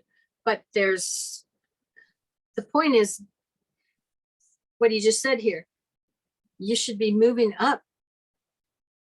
We need a humanity that's developed the consciousness and is moving up that chart. That's what we were meant to be here for. Not to lollygag, you know, with entertainment that can entertain you 24 hours a day and fill your consciousness with a bunch of somebody else's lower consciousness. Yeah. So yes, we will get bloated down here at this level, but only because we're not moving up like we should. You know, let's put it this way, if you've got these entities that go into, do the third initiation, move their way up, and they go into that spiritual triad, they're formless, right? They don't need a body. Mm-hmm. So you could have this whole planet not have a physical problem of where to put everybody. If they had been evolving at the rate they should have been, it would have been a natural cycling. This is really meant to be a nursery. This is meant for life, that life, and to come in, the souls exist, take the forms they need to, over the time it takes to create the consciousness to get them up to the soul level so they can move on up into that formless realm. They would never, and literally have consciousness. I mean, I understand most people don't even get that as a reality, that can happen. Okay. Right. And then they have no, they do not have to come back here. They're not forced. the reincarnation is because that is, the soul decides it needs another experience because it's got to keep growing and moving and building that consciousness so that that bridge gets built, and it's the soul who wants to get up that level because they're stuck here until this little entity that they've ordered, finally one of them gets to a point where they can build that bridge, that consciousness is transferred, and off they go. That was what it was meant to be. So there was always going to be room for those in form, but understand that the idea, if you thought it all the way out, is so these entities are up here formless, they're doing their thing, and they're growing and building more consciousness so that this planet is fully conscious. The goal of the humanity is that each individual will be a fully conscious unit in this planet. Okay, and that's our purpose here, according to one of his remarks. So you got, I mean, this planet would be a body of light at that point. But we're not doing that. I mean, it's like we're stuck with everything in the bowels, you know, and nothing's moving. We're getting really Constipated. right. We should be moving up, not out. But, bloated and constipated down here. right. Yeah, and stuck, and Yeah. just not doing what we're supposed to do. Otherwise, this planet would work fine. So these people are running around deciding what's right for the planet, so on and so forth. They don't have a clue of looking at it this way. You know, they just want cap and trade dollars, as if that's going to solve the planet's problems. And no, there's a whole different agenda. So in a sense, you're asking me when the fourth ray comes in, what's going to happen? And the planet itself has to make something happen. Yeah. Yeah. To be on its own evolutionary course, and not just, it's not just going to enlist a bunch of people to pick up the trash. Okay. There has to be this shift to understanding, and we can't move them all off this planet to go send them somewhere else. That's not a solution either. You know, the solution is here because it's the planet's evolution that's important. You know, we are a key to it, but we are not the primary. So these things that are being on the mental plane, I guess, and then can they make it down and make it look desirable on the astral plane? Is that What do we talk about? But this will bring eventually these things on the mental plane that we're discussing, because this is where this is at, right? Yeah. Will is there an attractive power to bring everyone else up? Well, innately, there's some degree of that, because if you look at the history of mankind on the overall, I mean, yes, it can be a two-step dance, one step forward, two steps back, or two steps forward, one step back, or whatever. But the point is, I think we would have to look and say that man is in the process of evolving and expanding his consciousness. In other words, you look at where this consciousness was 2,000 years ago. Christ comes along, he understands the dynamics of the picture and demonstrates it, but he can't go sit and, hey guys, now when you connect with the quantum, they thought he was crazy enough when he said he was God. I mean, there's no way that other than one or two people possibly that would have ever understood what he was talking about. Mhm. So, and the only point I'm making is I'm using that as a measurement of, I believe we have evolved as a humanity in the last 2,000 years from that point, wherever they were, to where we are now. I see that as an improvement. I see that as a development. And you could turn around and you could start with Neanderthal man and move to where we are today. And I would see that as an improvement. Some people would probably challenge me on that.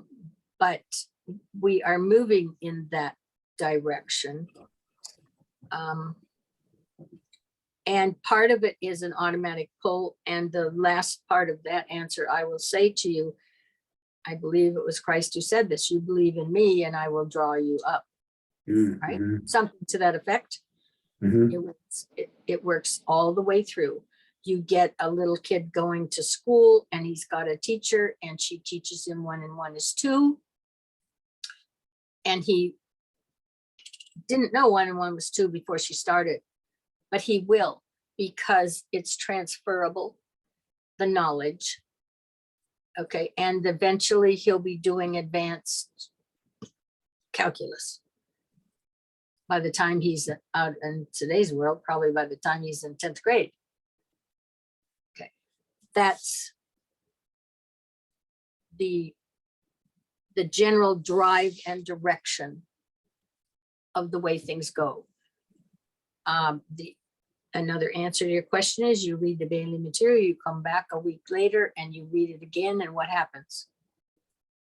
It's different.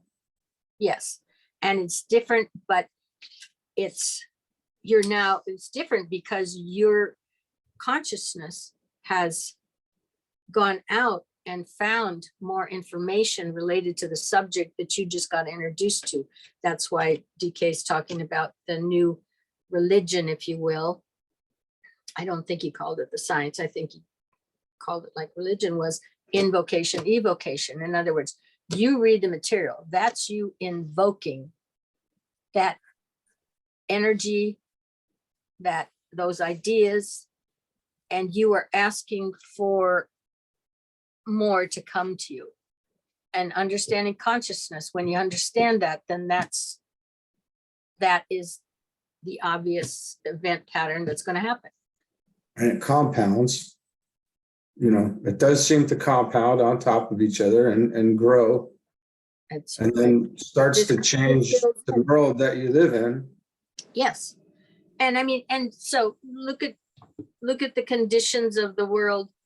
Now, I'm not talking about the lack of development, but just the conditions even in Rome or the Roman Empire, all the places they went after, aside from the fact they have massive amounts of gold, because there was lots of it to dig up then. And it's probably not as obvious, the digging capacity we have now. But when you look at the evolution of just the whole living scenario, so on and so forth, and the capabilities. I mean, I've been in Europe and I'm looking at some of these palaces and I'm thinking, in today's world, if you want to talk about amenities in a house, aside from the gold little paint or gold leaf or whatever's on the paint job, the people today live far better than the kings and emperors did before, because we have flushing toilets everywhere. This was a big deal. They didn't even have their water closet was phenomenal for them. Okay, much less stoves and sinks, the things that make life easy. And they're meant to make life easy so you can go do more of this head stuff. doesn't mean Right, right, it's never right. translated that way, but yes, so we've evolved. The direction is up. And now we've got all this technology and access to all of the information that we could ever ask for, or all the, but the only information that you can access with that technology is still on these lower planes. In other words, you're not taking that technical machine and accessing the spiritual triad and downloading it, well, we can pull up these books though. but you're organic. You're not a machine. Mm. That's what I'm trying to say to you. Mhm. Okay, you need Right, your organic being to interact with the organic essence of the energy in those levels. You might be able to make a machine that will eventually be able to use sound or vibration, and you figure out which sound and vibration to make a healing. Okay, but prior to that, somebody had to have developed those senses and that understanding to be able to tell you. I think Tesla, the original Tesla, did a lot of that work. It was hidden away, but you've got to understand the key here is the organic unit. This is what you are. You are the machine, the real key that can open all of those avenues. Mhm. Okay. Yeah, And that's why you're important. And that's why you literally are a piece of walking machinery. You read the physics of consciousness and you start understanding the dynamics of how this nervous system works, and when those gaps open and the creation of consciousness. That's what we are, is creating consciousness machine. That's exactly what we are, and that's what we're here doing. It's no more complicated than that, and we are doing it for the purposes of the planet. Mhm. Okay. Yeah, I see that. Yeah, so we are integral to the planet. Our health and well-being as a total body of humanity is important. The disruptions, constant disruptions and arguments are not beneficial for the planet, but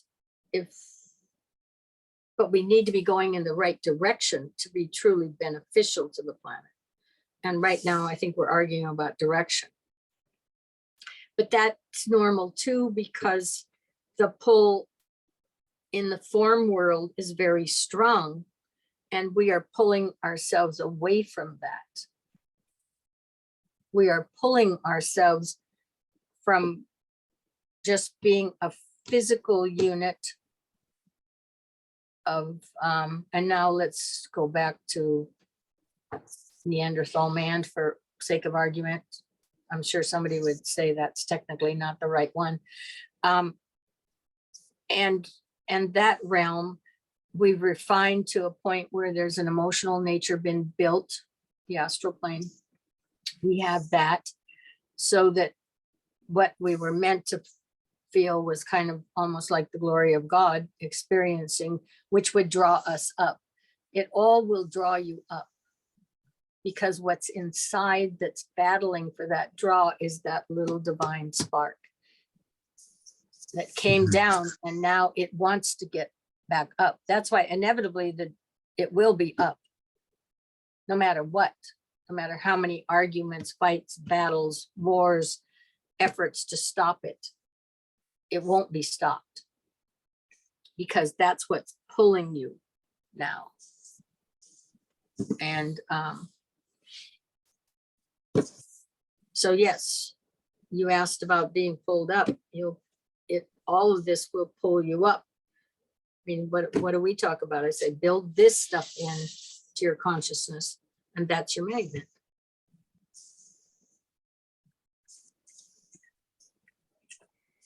Can I need to use the restroom. I'm gonna just pause this for a second. That's all right. Yeah. Okay, so we're back here.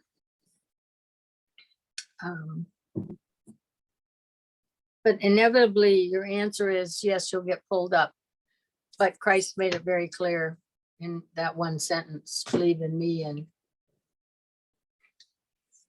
you know, and because all it is fundamentally what's been written here is what he demonstrated. And if you build that into your consciousness, then that's its own draw.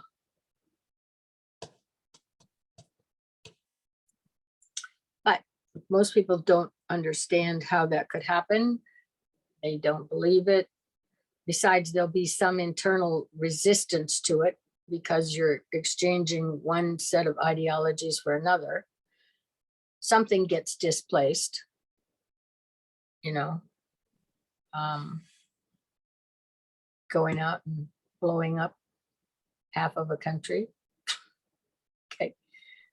You know, that might have been a great thing to do at a certain point and a lot of fun in some respects, but you wouldn't go there again when this materials replaced that. So it's No, it's literally living in a different world. yes, you know, those things no longer attract you. Right. It's all electromagnetic Mm. at this stage. Mhm. It's all energy. That's all we are. Yeah. Yeah, the laws are interesting, and I'm just starting to get into more of the laws in esoteric psychology. Yeah, I mean, there is a structure. There is, I mean, I guess, I don't know what human design is, but the planet has a design. It has a structure. The majority of it is under law, universal law, planetary, how things are put together. If you're going to work with that, you will be successful in your endeavors. If you work against it, it's like beating your head against a stone wall. You know, you're not going to accomplish much, because whatever you, and so I'm saying when you work against it, because whatever you want is against the fundamental structures and energy patterns that exist, you know, and you're not going to be too successful at that. Now, it doesn't mean that there's not going to be a lot of people who are going to try, you know, and then eventually maybe a few lifetimes they decide it ain't worth it. Because it's the union of spirit and matter.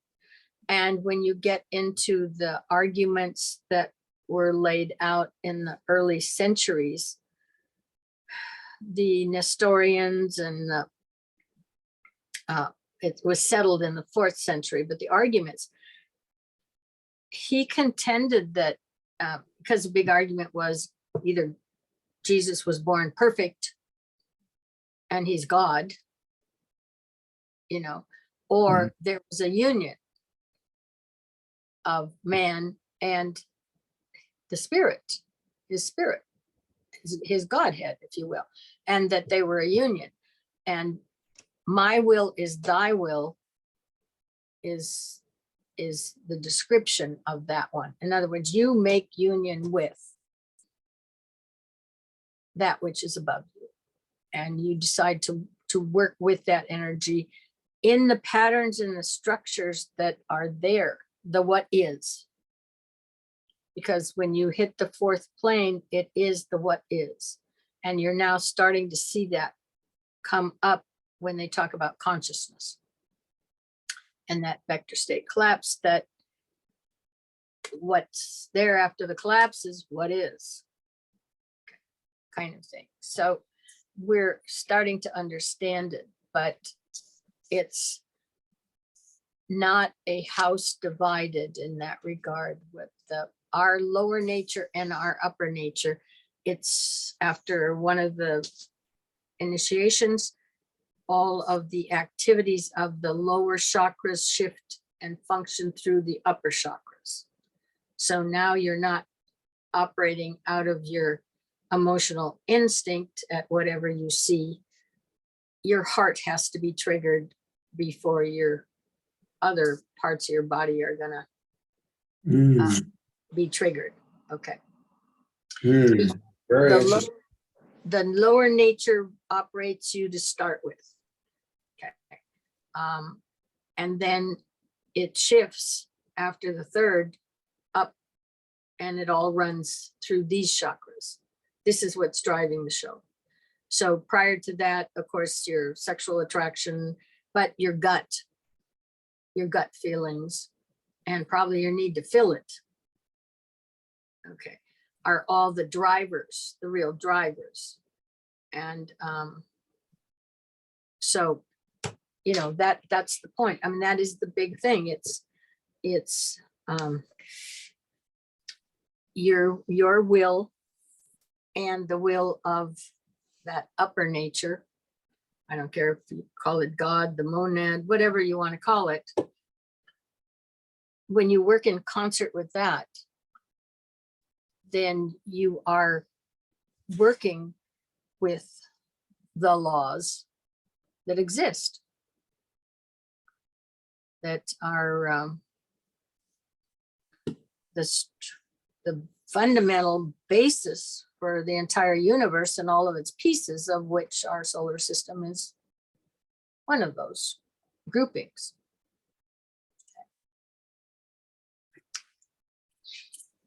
Otherwise, like I said, you can go beat your head against a stone wall over and over and over and over again.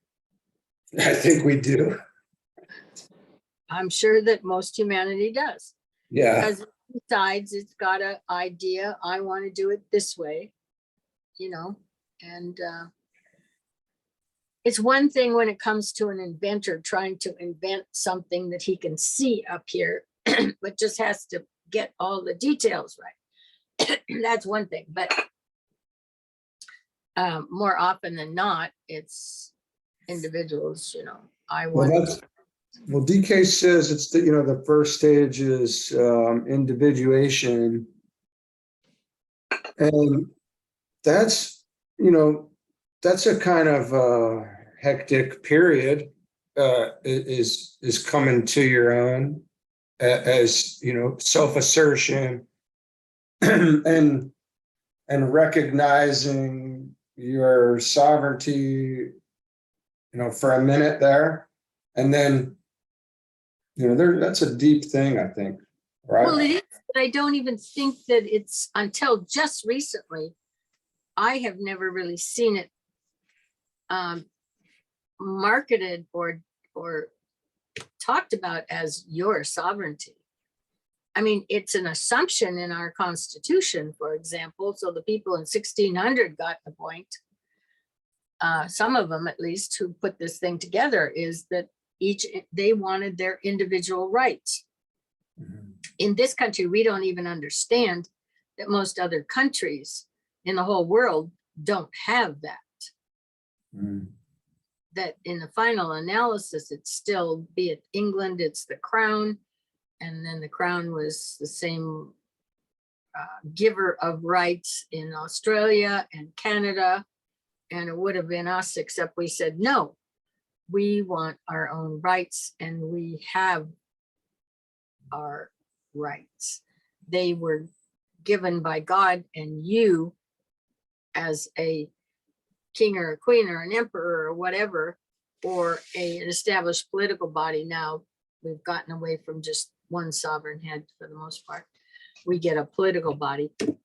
You cannot govern our rights and allocate to us what we can have of those, because our allegiance really is to the planet. Our allegiance is to this planet and our sovereign rights. This is our creator, if you will, if you want to. And now I'm abstracting the energy out of that for a moment. There's a particular kind of energy that embodies that. But that we are planetary issue in the biblical sense of the word. Okay. And They're not a national issue. no, not a national issue, but there does have to have some kind of property rights, or you could, I mean, you would have ungodly chaos. So there has to be some section of land or placement. And we literally have, at this point in time, law that you can be born on this planet and have no legal place to put your foot. And I've seen that happen. It's technicalities. Somebody will usually pick up the slack and take them in and give them a piece of paper. But it literally can happen, and that should not be able to happen on this planet by decisions bestowed by man in his organization. He excludes even one person fully who has no place to be on this planet just because he doesn't have the papers. And I'm not getting into current political issues. I'm looking at something that happened that's been around for a long, long time. So yes, our sovereignty is only raising its head again because of this Pluto transit in our country. For us, this is the timing of it. Doesn't mean that there won't be timing for other countries or so on and so forth, but the timing was triggered by this Pluto transit. That seems like it would be beneficial to, even at the individual level, right? All the way down to the individual. That seems like that would be good. Well, it should be. Yeah. It should be if it's understood, if the awareness is there.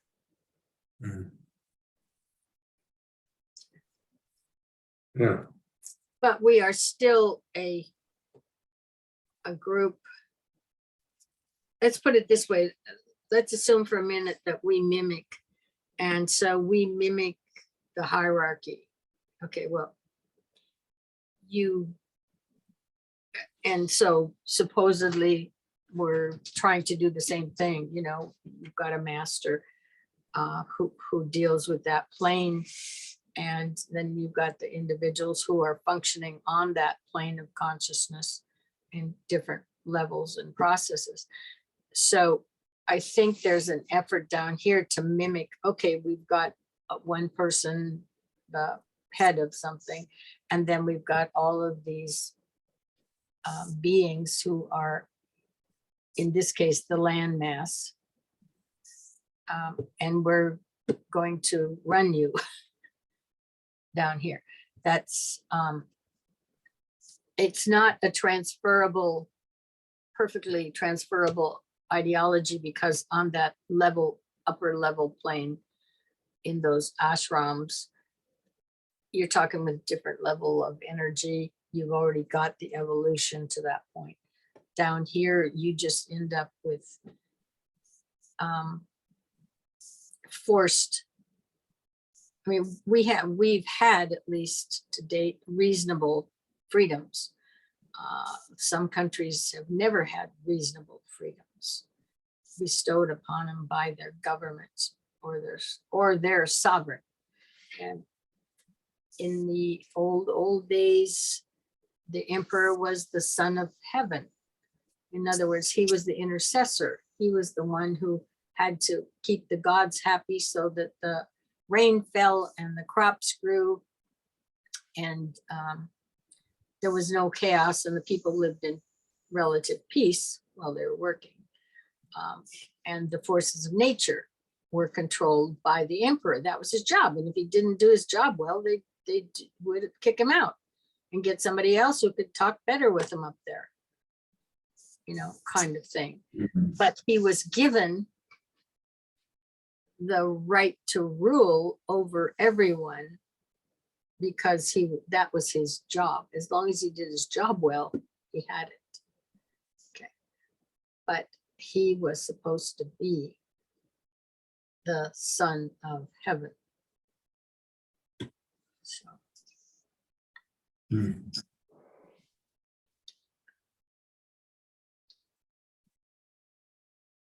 But individual sovereignty is still really new. This country is only, what, 250 years old or something like that. Nobody else really nobody's done what this country has done.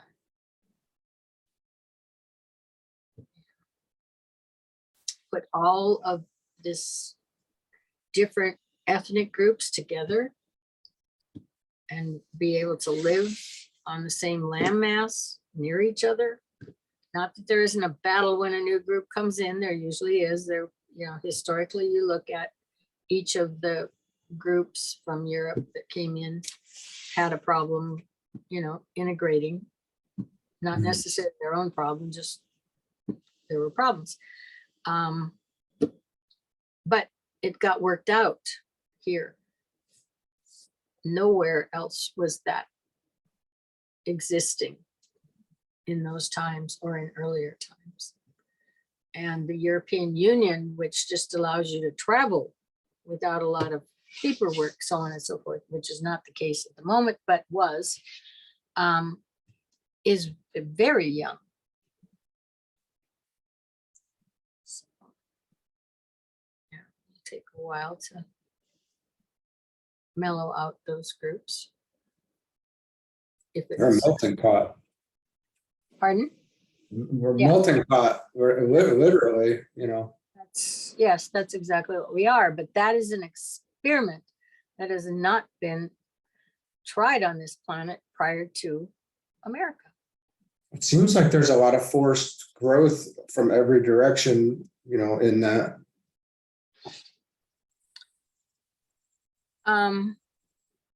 So it's forced to bring, you know, some who might be coming from cultures or ideologies who aren't very evolved up to a slightly more progressive. Their children are going to be educated.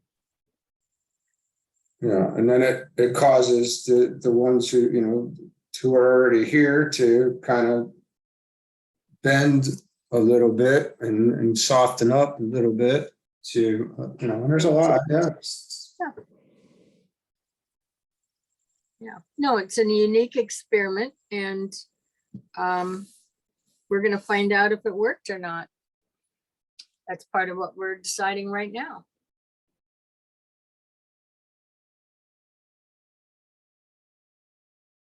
Whether we can handle the freedom or whether we need to go under heavy supervision again. No, there's a lot there. Do we get any say in that? Because I don't mean that. I don't mean that. I'm just kidding. You know, but we're very much, the people are very much susceptible to the, you know, to the conditioning coming from the, you know, the mainstream, I guess. Whatever their communication avenues are is, you know, that's their input. That's what you only get, what comes through your five senses. You know, and people don't really realize that because we're so inundated with all of the phenomena that's around us that we really think we're doing something. Yeah, so can we change that? You change that when your consciousness changes to recognize it. Yeah. Other than that, nope. Okay, so I think I'm in thus the groups gathered, organized, taught, and lifted, and thus the hierarchy of adepts can reach the world.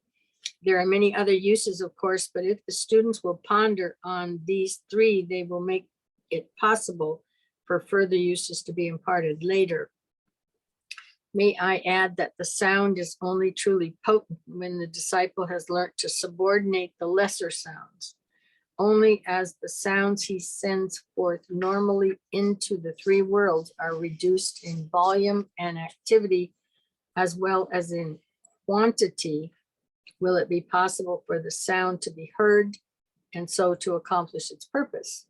Only as the multitude of spoken words is reduced and silence in speech is cultivated, will it be possible for the word to make its power felt on the physical plane.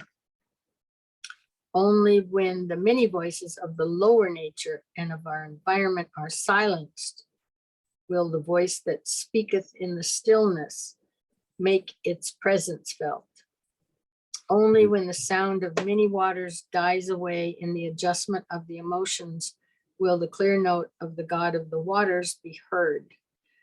And a lot of times, if you're working with this kind of material, you may need to get away. You have a sense, oh, I need a little vacation, or I just need to get away. And more often than not, once you get out of your organized, patterned environment, it doesn't take long. And whatever is trying to make its way through makes it to your mind, and then you can go back home and start living your life again. But you've got that idea or piece of information now, and you'll work with it. You don't lose it. You think you do sometimes, but that's a lack of understanding the rhythm and the cycle. It has to process it all the way through. So.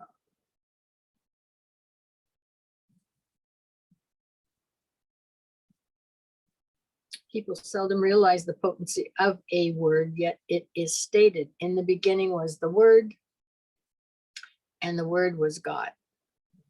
Without him was not anything made that was made. When therefore we read those words, our minds go back to the dawn of the creative process, when through the medium of sound, God spoke and the worlds were made. It has been said that the chief agency by which nature's wheel is moved in a phenomenal direction is sound. For the original sound or word sets in vibration the matter of which all forms are made, and initiates the activity which characterizes even the atom of substance. So that was the beginning. The literature and the scriptures of all the ancient nations and great religions bear testimony to the efficacy of sound in producing all that is tangible and visible. The Hindus say very beautifully that the great singer built the worlds and the universe is his song. This is another way of expressing the same idea. If this is realized and the science of this concept somewhat understood, the significance of our words and the utterance of sound in speech becomes almost a momentous happening. Sound or speech and the use of words have been regarded by the ancient philosophers, and are increasingly so regarded by modern thinkers, as the highest agent used by man in molding himself and his surroundings. Thought, speech, and the resultant activity on the physical plane complete the triplicity which make a man what he is and place him where he is. The purpose of all speech is to clothe thought, and thus make our thoughts available for others. When we speak, we evoke a thought and make it present. and we bring that which is concealed within us into audible expression. Speech reveals, and right speech can create a form of beneficent purpose, just as wrong speech can produce a form which has a malignant objective. Without realizing this, however, ceaselessly and irresponsibly, day after day, we speak, we use words, we multiply sounds and surround ourselves with form worlds of our own creation. It is not essential, therefore, that before we speak, we should think. Oh, that's a question, a rhetorical question. Is it not essential, therefore, that before we speak, we should think, thus remembering the injunction, you must attain to knowledge ere you can attain to speech. Having thought, let us then choose the right words to express the right thought, attempting to give correct pronunciation, proper values, and true tonal quality in every word we utter. Then will our spoken word and creative thought form, which will embody the idea we have in our minds. This too will our words carry no discord, but will add their quota to that great harmonizing chord or unifying word, which is the function of mankind ultimately to utter. Wrong speech separates, and it is interesting to bear in mind that the word, the symbol of divinity, is divine, whereas speech in its many diversifications is human.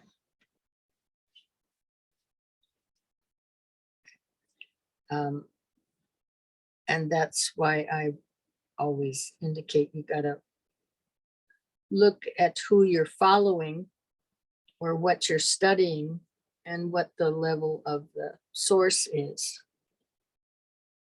Because whatever it is, whatever level it's at, that's still as far as that level can take you.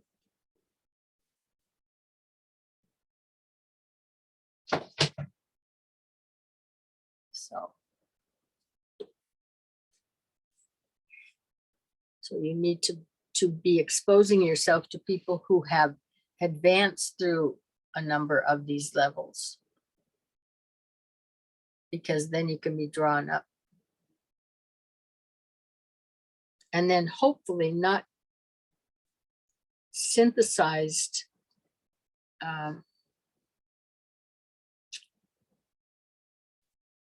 too much to have changed the message on the way, so to speak. Everything gets synthesized through, on any given individual, what his ray pattern is, because that's what he's operating on. So a third ray monad might see something differently than a first ray monad would see it in another way. And a second ray one would see it different than either one of those two, because they'll be looking at different component portions of it with different viewpoints.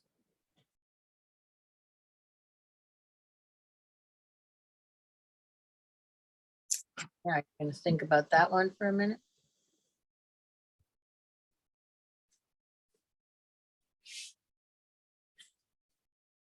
Yeah, that's deep. There's a lot going on there. Not to be too vague, but I don't know what to say. I don't have the words. But to think, to consider the aspects, having the view, a different take or a view, it makes sense. When you say it as you're explaining it, I mean, that makes sense. What are the implications of that? That's deep. Well, it is, because it can send you off in a lot of different directions. That's why I think what happens a lot of times is somebody they have a an experience, okay, or they have a little epiphany, or they have some level of awareness, or maybe even, I think a lot of times people, maybe somebody comes up on the third initiation or something, which, or is building that bridge, but anyway, building the anakarana, and then they want to go out and tell everybody. Well, that's great that you did, but then they want to tell you how to do it. And really the how to is their how to for the addition of and composite of who they are. And they'll have different views. You've got 7 rays, they see things differently and they process. So so then they go out and they do their book or their teaching or their seminar or whatever they're going to do. But it's seen through their individual focus of the level they achieved. Because they can't go any further than that to convey, but they're going to do that. And this material, I like it because first of all, it's got time behind it. It's got a lot of information that's synthesized through a number of beings who have experienced stuff over, I mean, we're talking ancient wisdom here. So it's a collective. It's not something, oh, I just did this last week. Now let me go out and show the world and tell them how to do it kind of thing. Because that will all have a certain degree of distortion that colors what they've got to say, including somebody like me. Because in other words, whatever my race structure is, how I look out on the world with those colorings, if you will, is going to lend to my interpretation. So this particular book is, this collection of them, I think, is reasonably clean, is the way I look at it. In other words, where this is originating from, there's been a long line of beings. It's hitting the other variables. It's including everybody in it. It's not limiting. Yeah, no, there's been a number of beings that have gone through these, and they all probably leave a little bit of information and imprint, and it's been distilled in a sense, the way I look at it here, versus a given individual who's hot off the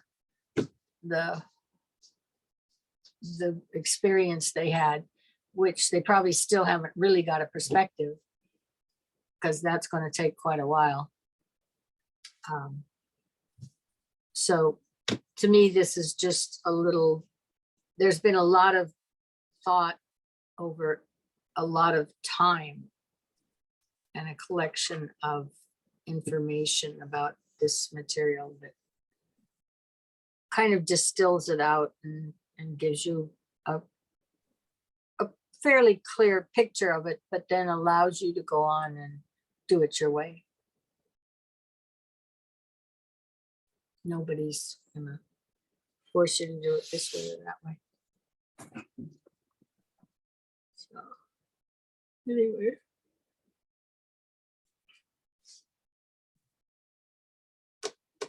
But they're out there. I mean, there's people having these experiences, and the thing about it is you do end up with what they call chela fever. I mean, you want to share it. You want to let people know.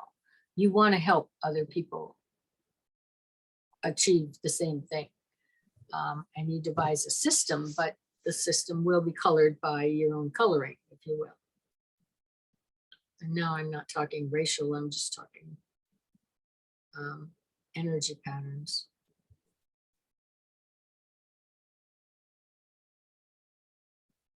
Well, I think there's a level of we haven't heard this stuff before. So it's like, hey, you want to tell people, like, hey, Yeah. do what you want with it, but it's here. This is here. You should at least know that this exists. Well, that is it. I mean, people have to do that. And like I said, the last 2,000 years, predominant Western religion was Christianity.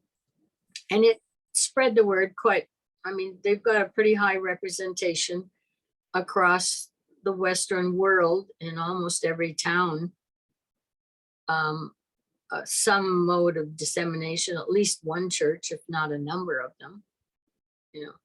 So they've managed to do that, but now there needs to be an update on some of the information.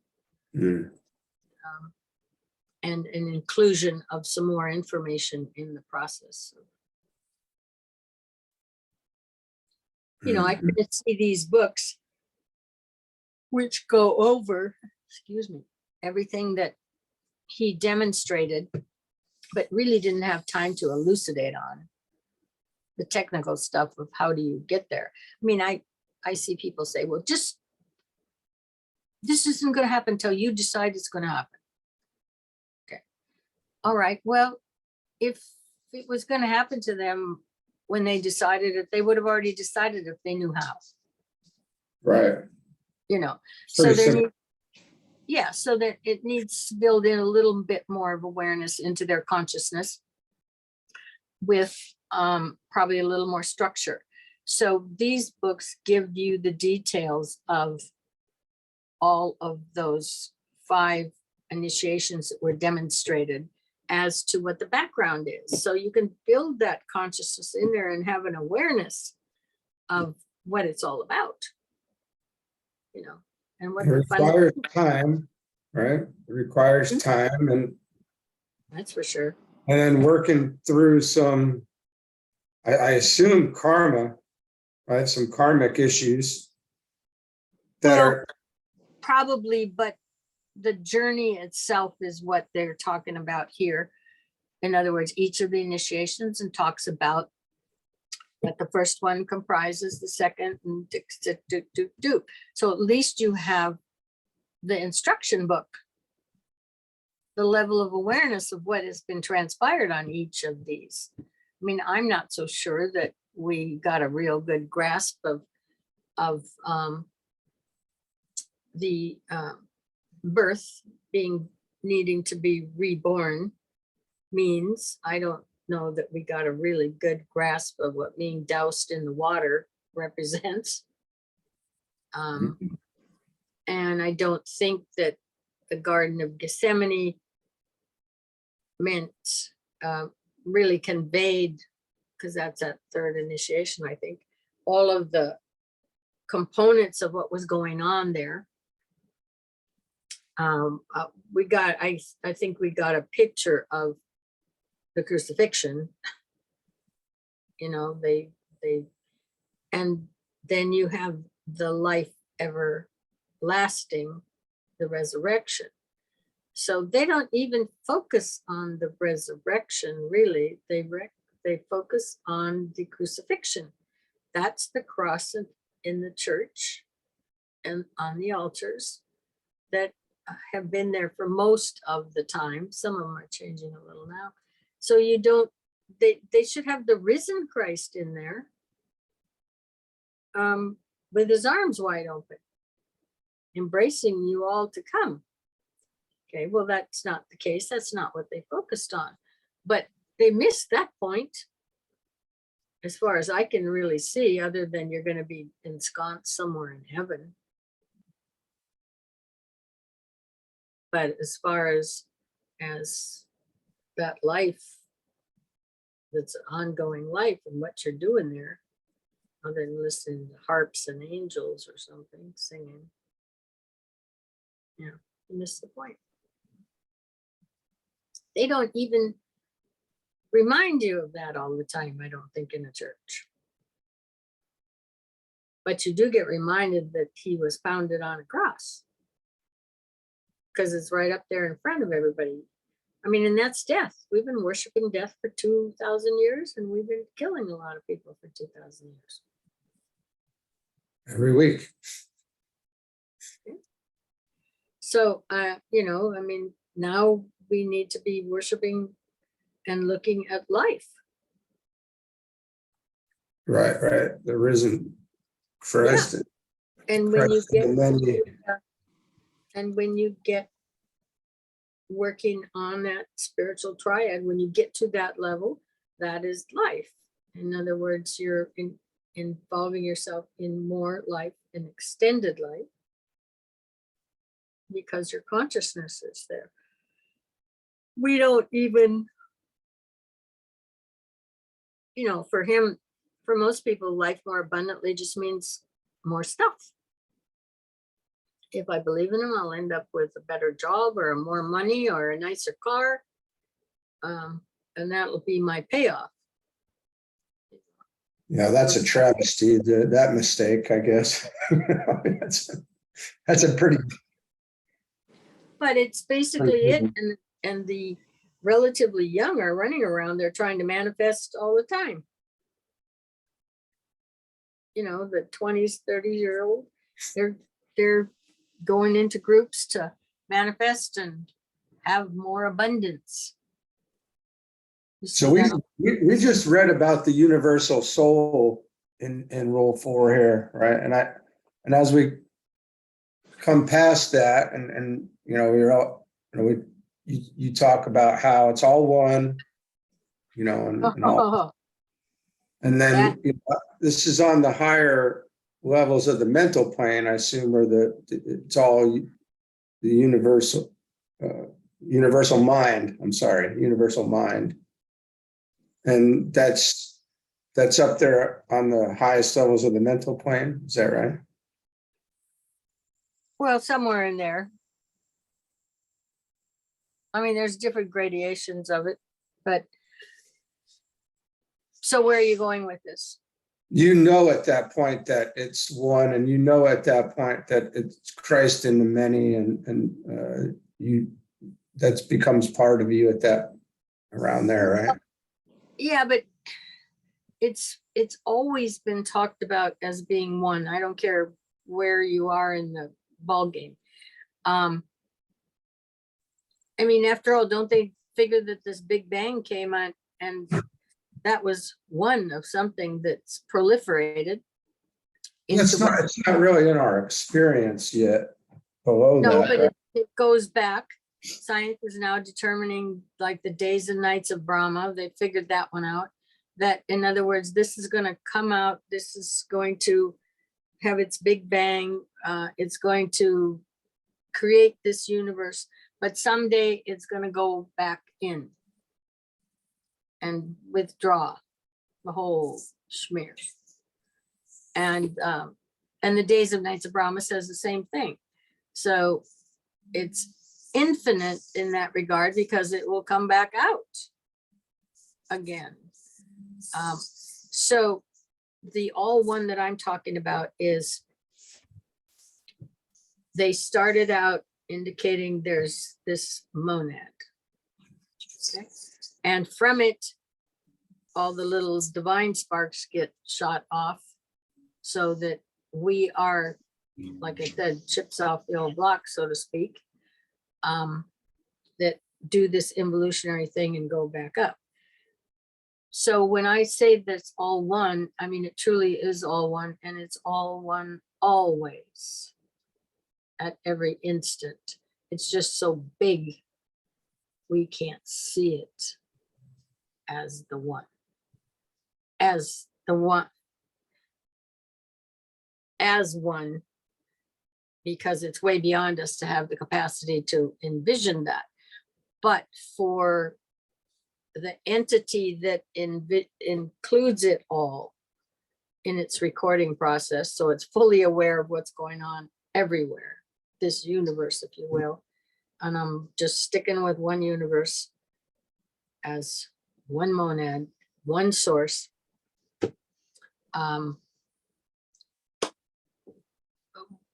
We are so fragmented and we are so far from the center or the top that it's hard for us to understand that on some level, this is all one. And anything that goes on in that system, the awareness is there for whoever can read it. All right. And has the capacity to, the big enough data bank, I guess, in some cases when you get big, because he talks about that it's recorded in real time for whatever's in time. Whatever's not in time is recorded too. So it's, but that stuff is not in consciousness, because when you get up onto the spiritual triad, you're in the etheric world now, not consciousness. So that is, the creation is down here. We're creating, just to get technical. But it all collapses, so to speak, from our viewpoint now, when we look at the quantum and consciousness and this vector state collapse, and we see it collapsing to one. Okay, and the collapse, meaning the choice of all this infinite number of choices we supposedly have at that moment, which is probably an illusion, that it chooses the one. Okay. But it's less separative than you think. And maybe that's just because when you get on to higher planes, there's more in the one. Okay, that you can comprehend. But so when I say it's all one, in reality, it is all one all the time. And somewhere on some level, all of that awareness is there and up and running. And has the communication between it all. So, in other words, I think we like to think, okay, well, it's all one, but we got little divisions of all one.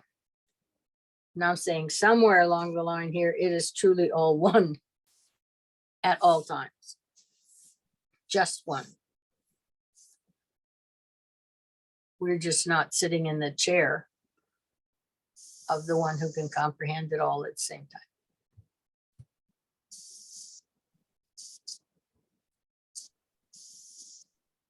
Mm-hmm.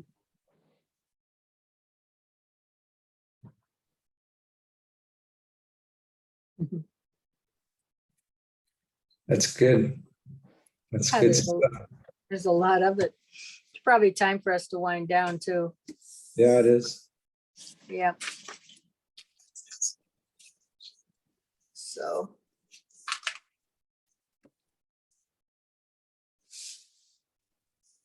Yeah, okay. Okay, I'm gonna shut this down. all right. So we'll be back next week. All right, sounds good. Talk to you later. All right, bye. Thanks for that fun. Bye. Bye.